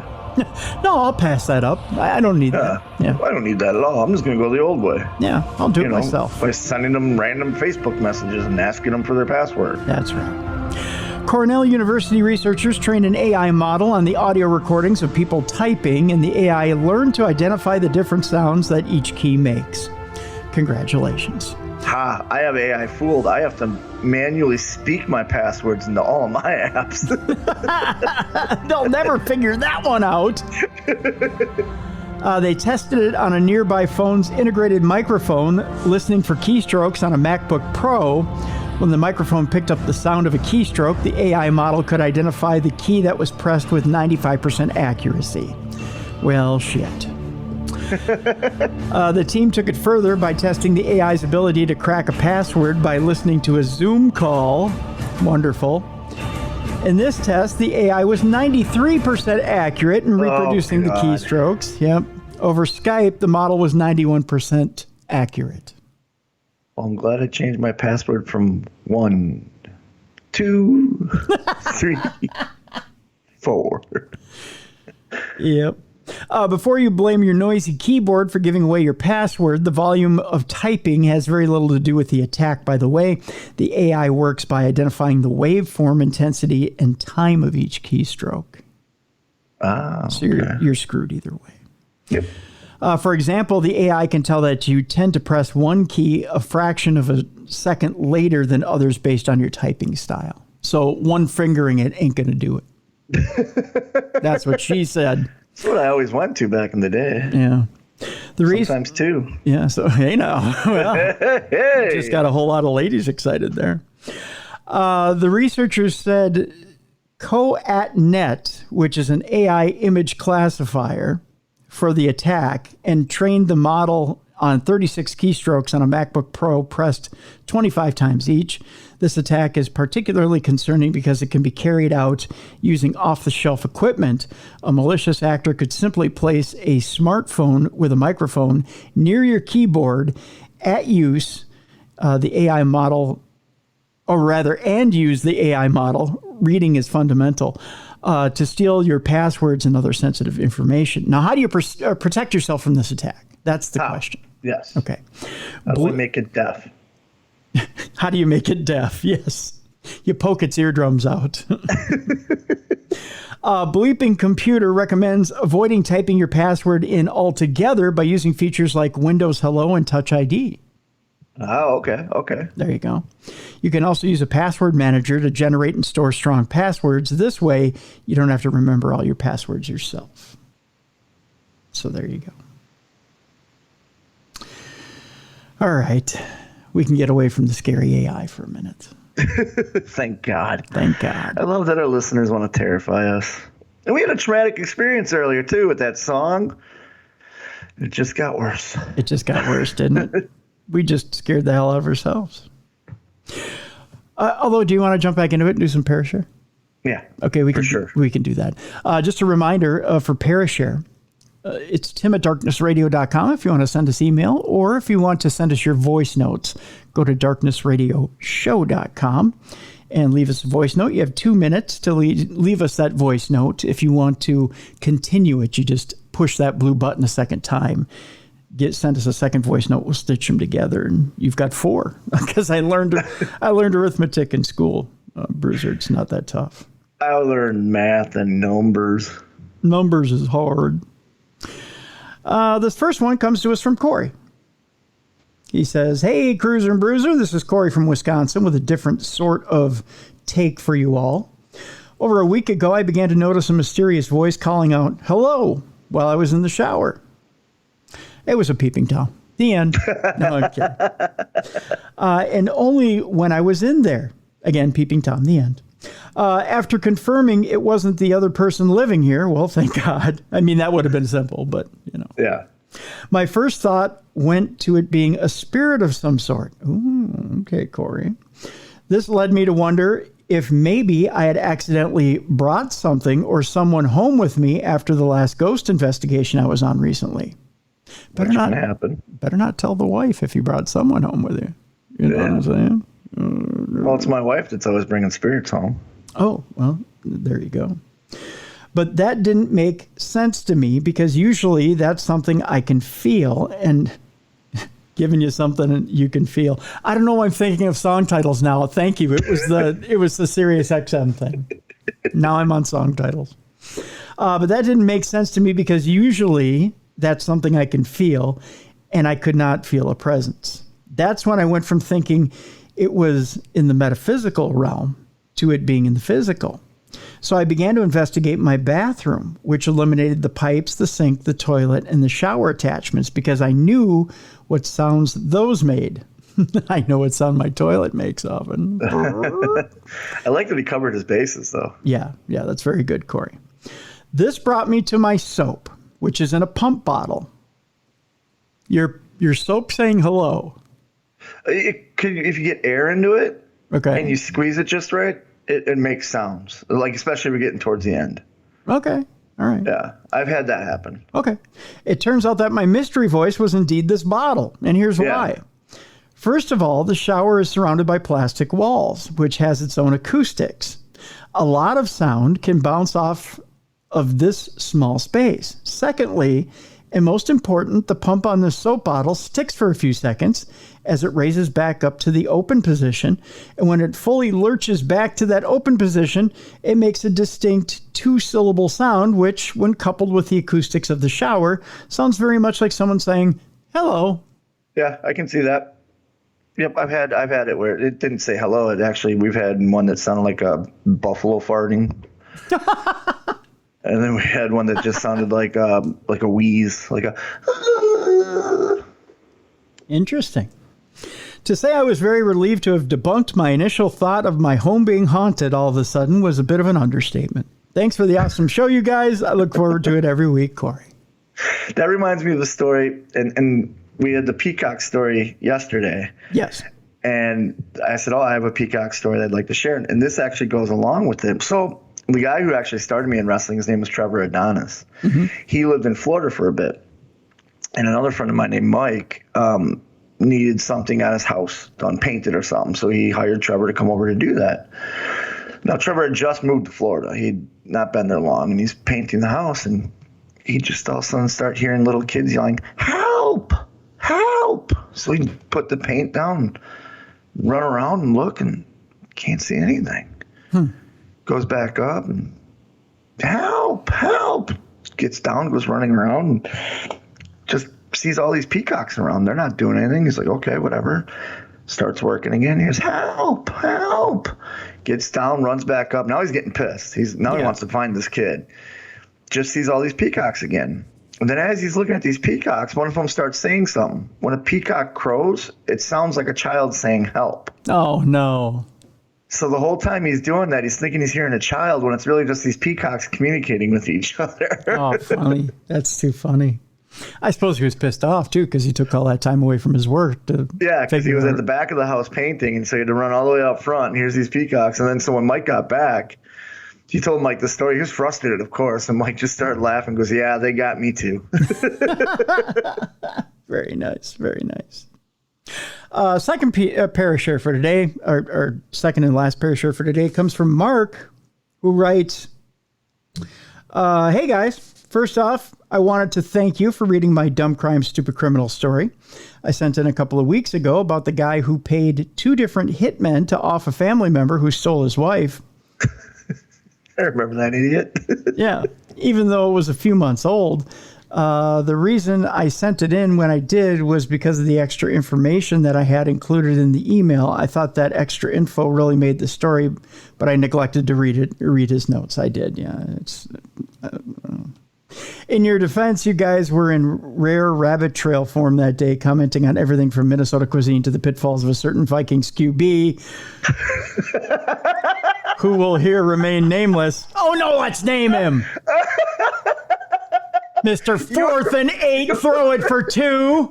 Your face was priceless when you read that line. You went from cheery, happy-go-lucky Tim to just hating the world. Oh, honey, by the way, I realized my mistake.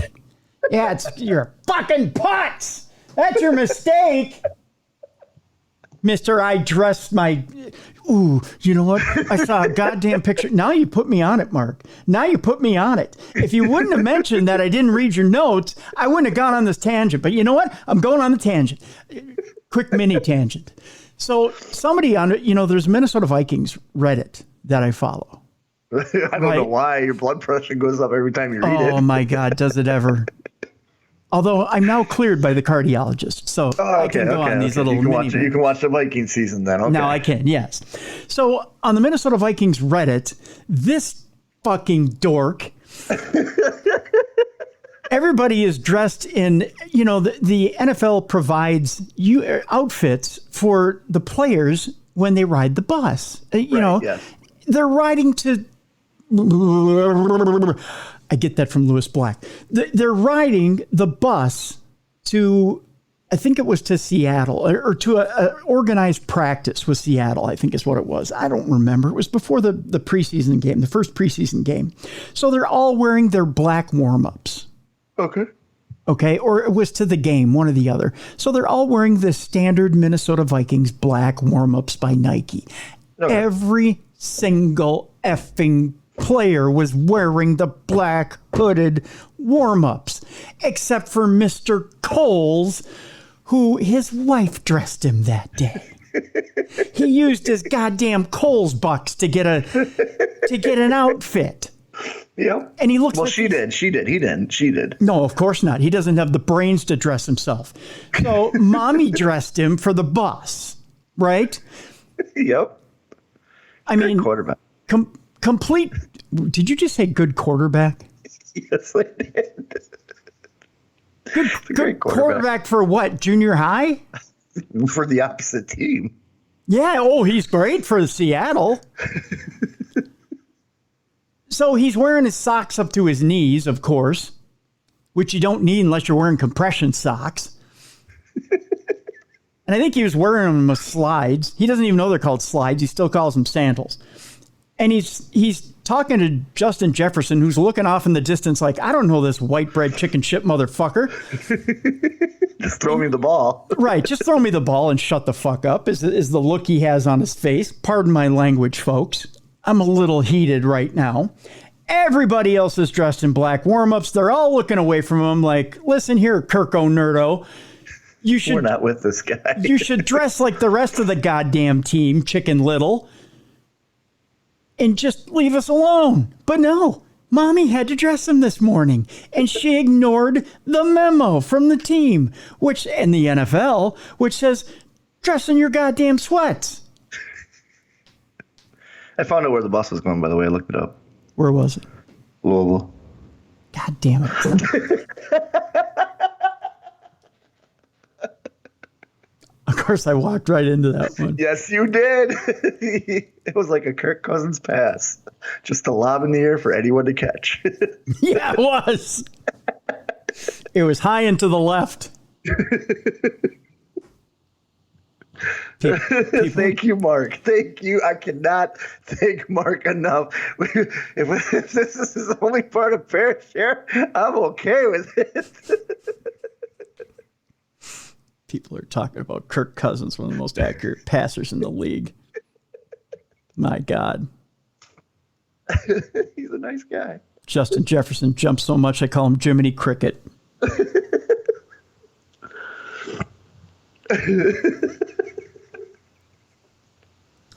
Anywho, back to Parashare. Okay. Mark says the best part of the story, which I learned from a coworker of the man who was the victim of the attempted hit, was that the person who had stolen the perpetrator's wife was his own father. Oh. Okay. Who then employed the woman in a gentleman's club, which he had purchased. Oh, okay. The other hilarious note that the article failed to mention was that when the first attempt was made, the would-be assassin was actually startled by the man he was sent to kill and had to jump out a window to escape. Funny stuff, but I digress. On with the parachuter.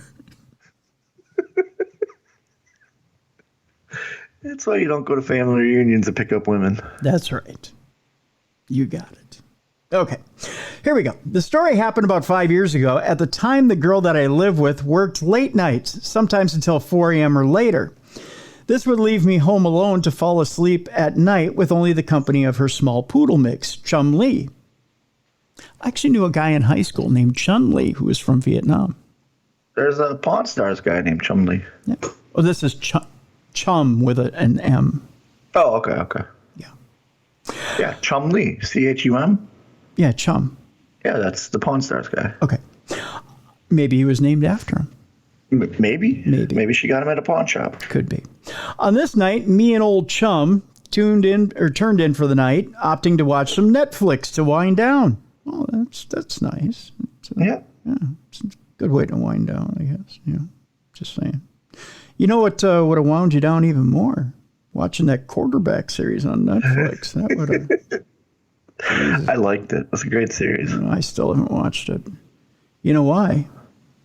Because you love Kirk Cousins and don't want to change your opinion on him? I'd probably put a shotgun in my mouth and end it all. That's why if I sat and watched that goddamn thing. He explains how shitty he plays and why.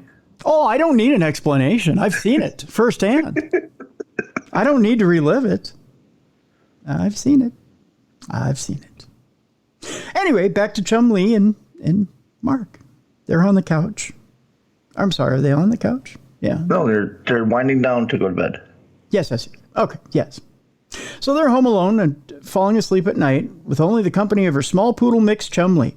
On this night, me and old Chum turned in for the night, opting to watch some Netflix to wind down. As the night progressed, I just couldn't shut my mind off. 1 o'clock, 2 o'clock, 3 o'clock, I just couldn't get tired. I hit play on the next episode on whatever mindless show wasn't doing its job, quarterback, to put me out. Suddenly, I heard a car door slam. I looked at the clock.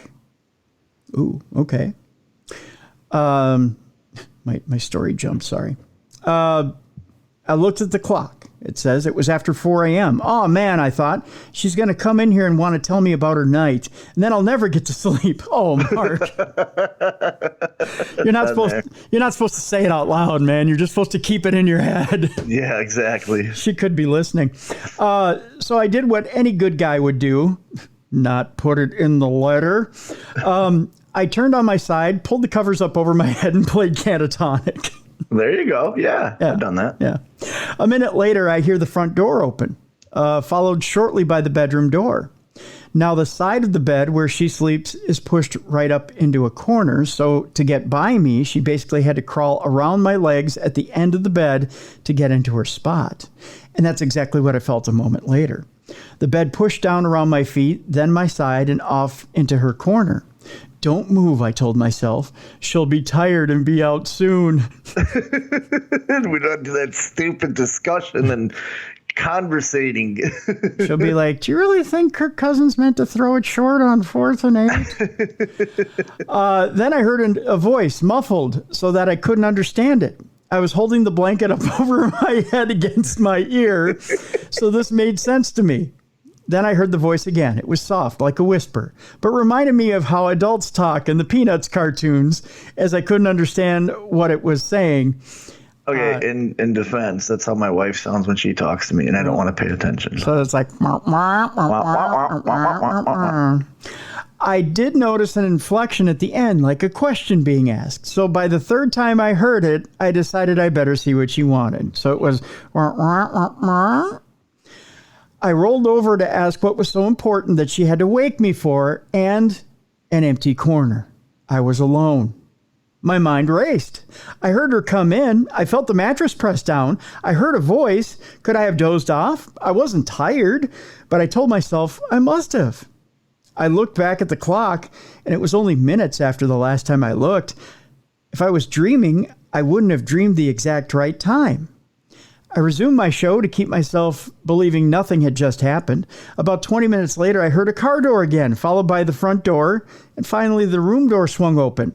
She was home. All I could say was, oh, hey, I'm glad it's actually you this time. The following night, when I was left in the same situation, I didn't hear or see anything. But right around the same time, Chum Lee popped up from her sleep on the bed and began barking into that corner, like there was some kind of threat. If so, she was the only one who saw anything. It took her 10 minutes to calm back down. One last possibly unrelated event happened only a short time later. I was at work when I got a call from the girl asking me if I had been home. No, I hadn't. I was working. She had been sleeping in that corner, facing the wall, when suddenly it felt like a Mack truck had parked itself on her hip. She couldn't move or scream or anything. I asked her about sleep paralysis, and she said she had never dealt with that before. Also, she was on her side, and in my experience, sleep paralysis occurs mainly on your back. She also sent me a picture of her hip, which now sported a gigantic bruise. To wrap up, events like this were the reason I sought out some paranormal answers and found your lovely show. Maybe a year after this event, while listening to some archived episodes, I heard a guest briefly mention an entity he referred to as a Vardogr, one or the other, a phenomena in Norse legend. Okay, so it's a Vardogr, of a sight, sound, smell, or apparition of a person arriving before they actually arrive. I did a little research on it and heard some remarkable stories. Apparently, this is a phenomenon that happens almost exclusively to those of Norwegian descent, of which I myself am. Very cool. Yeah. Yeah. I think it could have been. Couple factors that I'd factor in is where was the puppy when he felt her cross his legs to get into the corner? Did the puppy move at all? Right. Because there's times at night, because Ziggy will sleep in between us, and there'll be times at night I'll feel something. Like Mrs. Bruiser gets up for work, and I'll feel like she's still there, but it turns out it's Ziggy who's there. Right. So where was the dog during that? But other than that, yeah. Yeah. Mark, on this one, it's hard to explain the wife, though. The wife with the huge bruise. Yeah, that is hard to explain. Yeah. Not being there, it's a hard one to... Because with sleep paralysis, you don't get bruised. Right. So we can rule that out. Yeah. Well, no. I mean, I've heard of people during sleep paralysis who have been scratched, who have been... who've had markings, but never a huge bruise like that. Yeah. It's an interesting one. And you're right. Normally, it's not normally on your side. It's normally on your back in a feeling of compression. Although in a succubi-incubi situation, there are reports of things like that. Okay. So I don't know.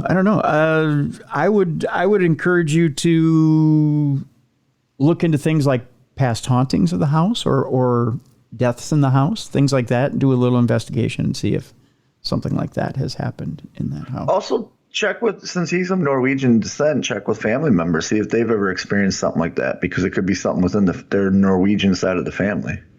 True. Very true. Very true. We've got just a few minutes left in the show here. We're going to have to cut out a couple of stories and leave them for next week, I think. Let's do this story. A ghost hunter vows never to return to a haunted tunnel after a voice says 2 chilling words.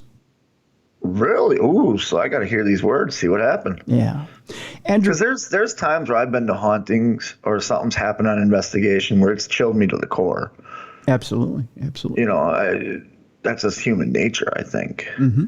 Andrew Pollard, a.k.a. the Yorkshire Ghost Guy, was spooked during a recent visit to the notorious Cadeby Tunnel in Doncaster, which is said to be haunted by the spirit of a young girl. A spook ghost hunter has vowed to never return to a notorious tunnel after he heard a terrifying voice utter 2 chilling words. Andrew Pollard, again the Yorkshire Ghost Guy, recently made a return to Cadeby Tunnel in Doncaster on his most recent investigation of the paranormal. In a previous investigation, his equipment captured a foul-mouthed specter telling him to fuck off. Really? That's what drove you away? That's what scares you? Come on, man. Will that work with Kirk Cousins? Just wondering. Before claiming it was trapped. That's why I would tell you to fuck off. Fuck off, I'm trapped. Nobody wants to be trapped. No. However, his recent visit seemed to turn more sinister when he checked his audio when he got home and heard a voice give him a distinct warning to leave and not return. The tape is heard saying, "It's him. Get him out. Get rid of him. Get out." Later in the creepy video, more whispered conversations can be heard. Andrew told the Mirror, "My recent visit to Cadeby will be my last. Certainly alone anyway. The thing is, you don't really know what you've captured in regards to audio until you get home. Well, that's not true. Do a 2-minute burst and listen to it on site. Yeah. This visit really unnerved me because whoever or whatever is there clearly isn't happy with me being there. One of the tales linked to the tunnel is that of a young girl who was killed and known as the Mexborough Ragger. Oh, that's not a good name for a little girl. No, that's not at all. No, that's a horrible name for a little girl. Legend says she was selling rags inside, but when she heard a train approaching, she was not able to make it to safety in time. The video of Andrew's latest encounter, posted on YouTube, called Too Scared to Return, shows him alone in the tunnel with his equipment. He is heard saying, "It's still light, but I just don't like this place at all. For all the world, I thought I heard something come or someone coming toward me. It sounds silly, but I'm not doing it for dramatic effect, but I do not like it down here. Only been down here once before on my own, and I don't like it at all." Andrew was armed with a K2 meter, a device used to detect spikes in the electromagnetic field, which paranormal investigators believe may indicate the presence of spirits. He said in a previous visit to the tunnel, "On previous visits with my former group, we captured a woman's voice asking, 'Is my baby there?'" Interesting. Well, he's been on the show before. We've had stories about him. Yeah, very much so. So there you go. Evidently, fuck off is enough to get the British to... I'd say you should bring him on the show to interview him, and you can end it with, "Hey, so Yorkshire guy, fuck off. Fuck off. We're done with you." And he'll never come back again. Evidently, just fuck off is enough to get him to disappear. Another story here for you. A time traveler shares a photo from the year 5000, and it's not good news. I assumed it wouldn't be. Yeah, well, in the year 5000. The man, known only as Edward, claims to have evidence that humans are no longer land-based after he says he time traveled while working in a lab in L.A. Dude, you were just watching the movie Waterworld. Yes, he was. The time traveler, known only as Edward, has revealed a chilling glimpse into humanity's future. He appears clutching a photo which is claimed to show life in an underwater city. See, he was watching Waterworld. That's right. Believed to be Los Angeles, 3,000 years in the future. Edward, who has been blurred and had his voice changed as he does not want to be identified, claims he was part of a top-secret experiment in 2004. It meant he was able to time travel, he claims, and he managed to get some photographic evidence of what he saw. Edward, who is thought to have been filmed in a park in Armenia, boy, that's a stretch from L.A. to Armenia, says he was working in a laboratory in L.A. when he was given the task of time traveling and taking photos. He told Yahoo News, "I was standing on a huge wooden platform, not only me, but houses, buildings, and of course, all made from wood, because that's what floats. And after I realized it was the same city, Los Angeles, but underwater." Edward claims humans were forced to live underwater when the ice caps melted because of global warming. Oh, of course. Dude, that's Waterworld. Yeah. He took a bunch of movie plots and put them together. Yeah. A man claiming to be a time traveler from 2030 made some startling predictions about what the future would bring. The man, known only as Noah, claimed to be from the future and was risking his life by telling those in the present what the future had in store. In a new interview with Australian radio hosts Kyle and Jackie O, Noah made a startling claim that Martin Luther King Jr.'s only granddaughter, Yolanda Renee King, would be president of the United States in 2030. He tells the Sydney radio station she's the granddaughter of Martin Luther King Jr. She's 21 at the time, but they passed a new law that basically makes it so you can be younger as president. Because why not? Yeah. Yeah. As it stands, this is the same guy that came back before and told us about people falling out of the sky and all that stuff, and none of that happened. I think so, yeah. As it stands, the president of the United States must be 35 or older, in case you weren't familiar with that. John F. Kennedy was the youngest president to be elected, and he was 43 at the time when he was inaugurated in 1961. Yolanda Renee King is currently 9 years old. Nobody tell her she's going to be president, and was named after her aunt, Martin Luther King Jr.'s eldest daughter, Yolanda, who is an American activist who died in 2007. So there you go. Let's see here. What do we got time for here? Oh, the demon particle. Remember we were going to talk? Yes, with the DNA. Yes. A bizarre demon particle was found inside a superconductor and could help unlock a holy grail of physics. The transparent, chargeless quasi-particle could shed more light on the underlying mechanics of superconductivity. An elusive demon particle has been observed inside a superconductor nearly 70 years after it was first predicted. Its discovery could help resolve the mystery of how superconductors work. Pine's demon is a transparent, chargeless particle discovered inside a sample of the superconductor strontium ruthenate, I believe. It's a plasmon, which a ripple across the electrons of a plasma that behaves much like a particle, meaning that it's a quasi-particle. Have I lost you yet? You had me at hello. Okay. Theorists think that plasmons may facilitate superconductivity in materials. If physicists are able to find out how, that they could use Pine's demon to shed light on room temperature superconductors, one of the holy grails of physics that would enable near lossless transmission of electricity. That means electricity could go forever and ever.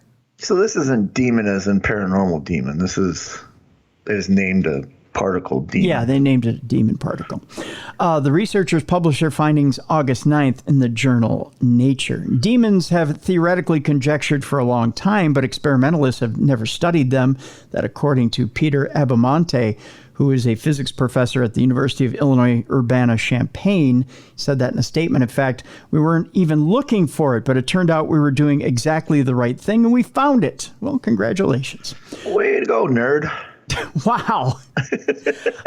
David Pines, by the way, first conceived of his demon in 1956, predicting it would emerge inside certain metals when two sets of electrons at different energy bands form two plasmons. If these plasmons fell out of phase with each other, such that the peaks of one line up with the valleys of the other, they could partially cancel out. Usually very specific temperatures are required to form one plasmon across an entire material, but Pines argued that his new combined plasmon, being massless, neutral, and taking its components from a mix of energy, could exist at room temperatures. He named his theoretical particle, which has a distinct electron motion, a demon, but its lack of mass and charge has made it difficult to find. So there you go. That's a demon, in case you were wondering. Okay. Wasn't what I was expecting. Not what you were expecting, I know. Oh boy, let's see. Do I have enough time to do? I think I have enough time to do these stories, and then we'll talk about our final story. Do you dream of being a monster hunter by chance? Oh, I do. Okay. I would love to be a monster hunter. You potentially could be in on the new search for the mythical Loch Ness creature or Loch Ness monster, because they need some volunteers over there at the Loch Ness Center. I'm in. Let's do this. All right. Monster hunters assemble. The Loch Ness Center announced that it's set to begin the biggest search in over 50 years for the mythical creature known as Nessie, and volunteers are needed. In partnership with research team Loch Ness Exploration, the tourist attraction is looking for volunteers to join in a search for the legendary monster from August 26th to the 27th. Well, you have a card I'm that booked. day. I'm booked, yeah. You're booked. The search is dubbed the biggest of its kind since the Loch Ness Investigation Bureau studied the loch in 1972. Over the weekend, surveying equipment that has never been used in Loch Ness before will be enlisted to uncover the secrets of the mysterious waters. This includes thermal drones to produce thermal images of the water from the air using infrared cameras, as observing heat from above could provide a crucial component for identifying any mysterious anomalies, the Loch Ness Center said in an announcement on its website. The Loch Ness Center is looking for volunteers to take part in the surface watch of the loch to keep an eye out for breaks in the water and any inexplicable movements. Volunteers will be briefed on what to look for and how to record findings. Tickets will also be sold for 4 cruises available over the weekend, with the opportunity to use a 60-foot hydrophone to listen for noises in the loch. The mythical creature is said to inhabit Loch Ness in the Scottish Highlands, according to local folklore. Reported sightings and a series of disputed photos depict a dinosaur-like beast with a long neck. Previous attempts to find the creature have yielded scant evidence of its existence.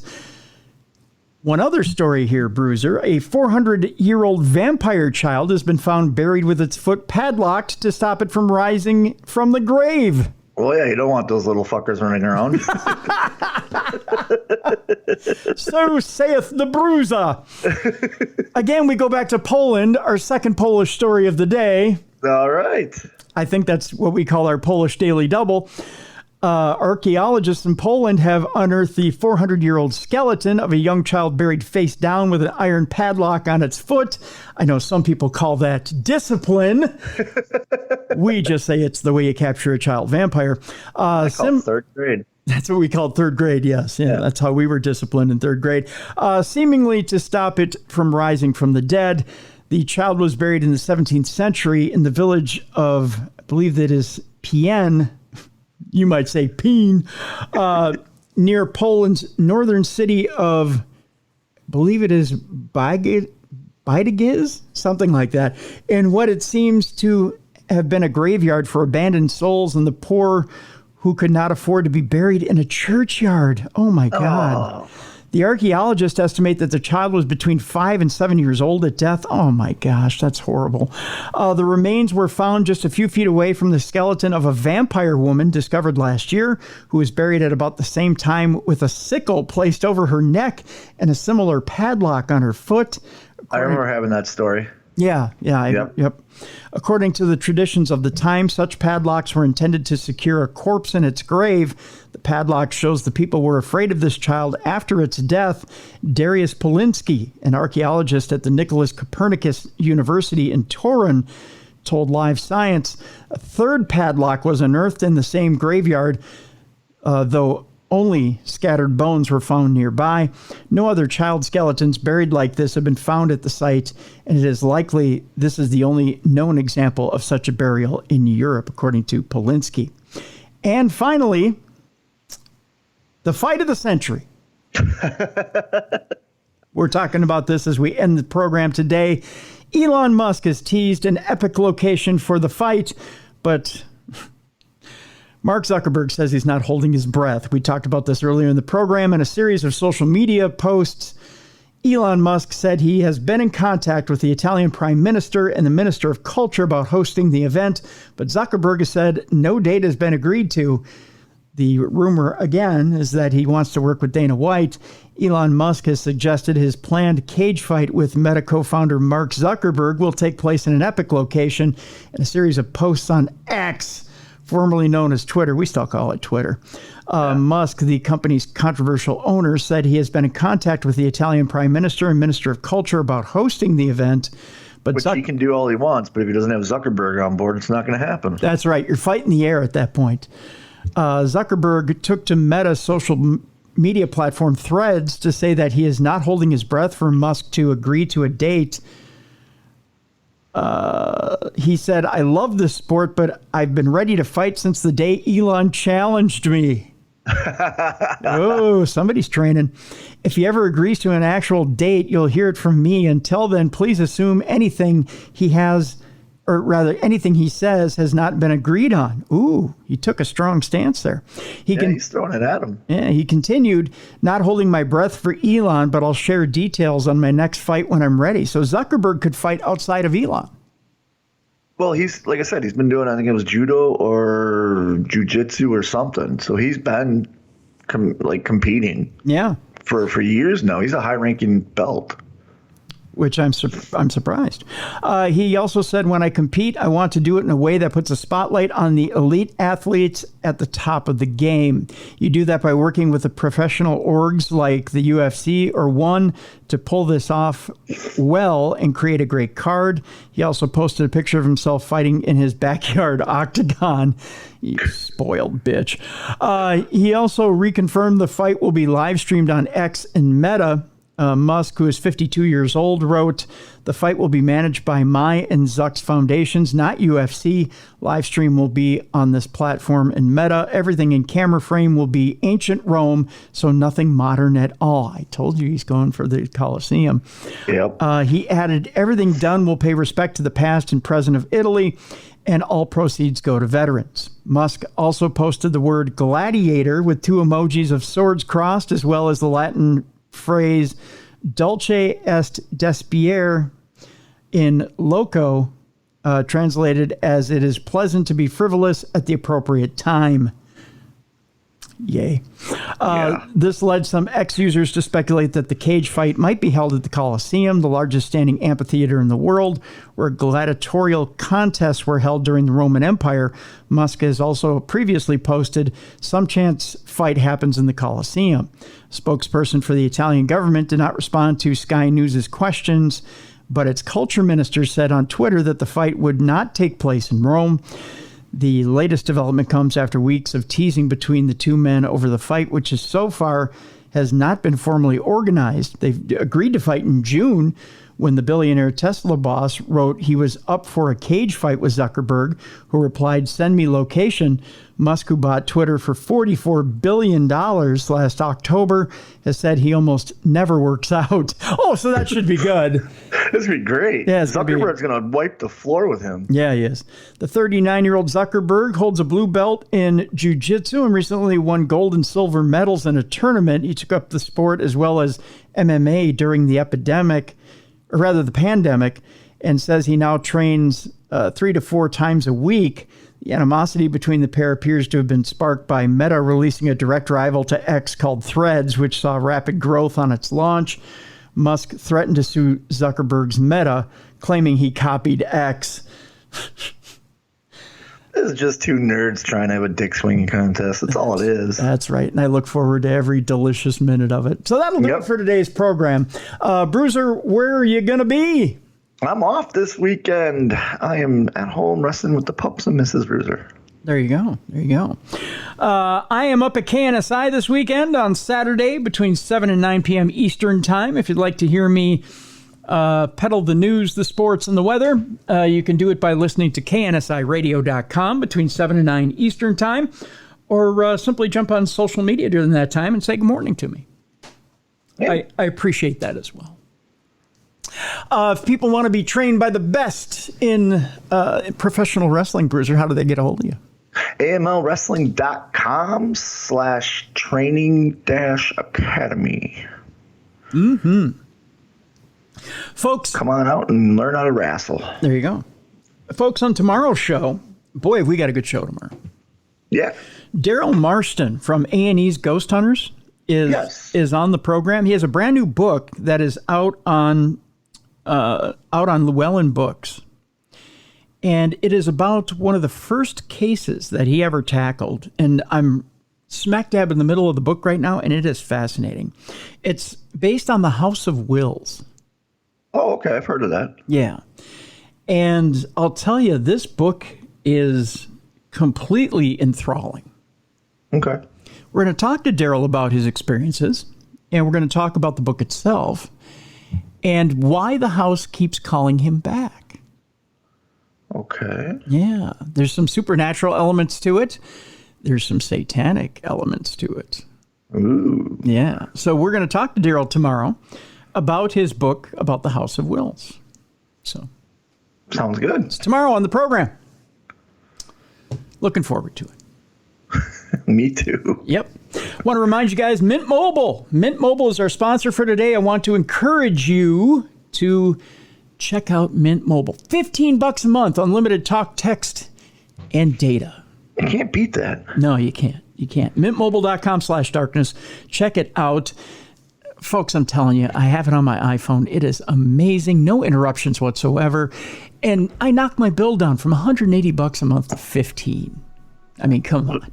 Yeah, you get to watch Kirk Cousins this fall. Oh, no!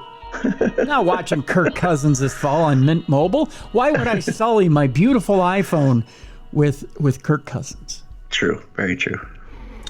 I mean, I would watch Justin Jefferson catch the ball. I just turned it off when Kirk Cousins shows up on my screen. I can do that. I have unlimited data for just $15 a month. MintMobile.com/darkness. That's going to do it for today, folks. We thank you so much for tuning in and being a faithful listener of Darkness Radio. Again, tomorrow, Daryl Marston is on the show, and we welcome you in to listen to us right here on the best in paranormal podcasting. For Beer City Bruiser, I'm Tim Dennis. Thank you so much for listening to Darkness Radio.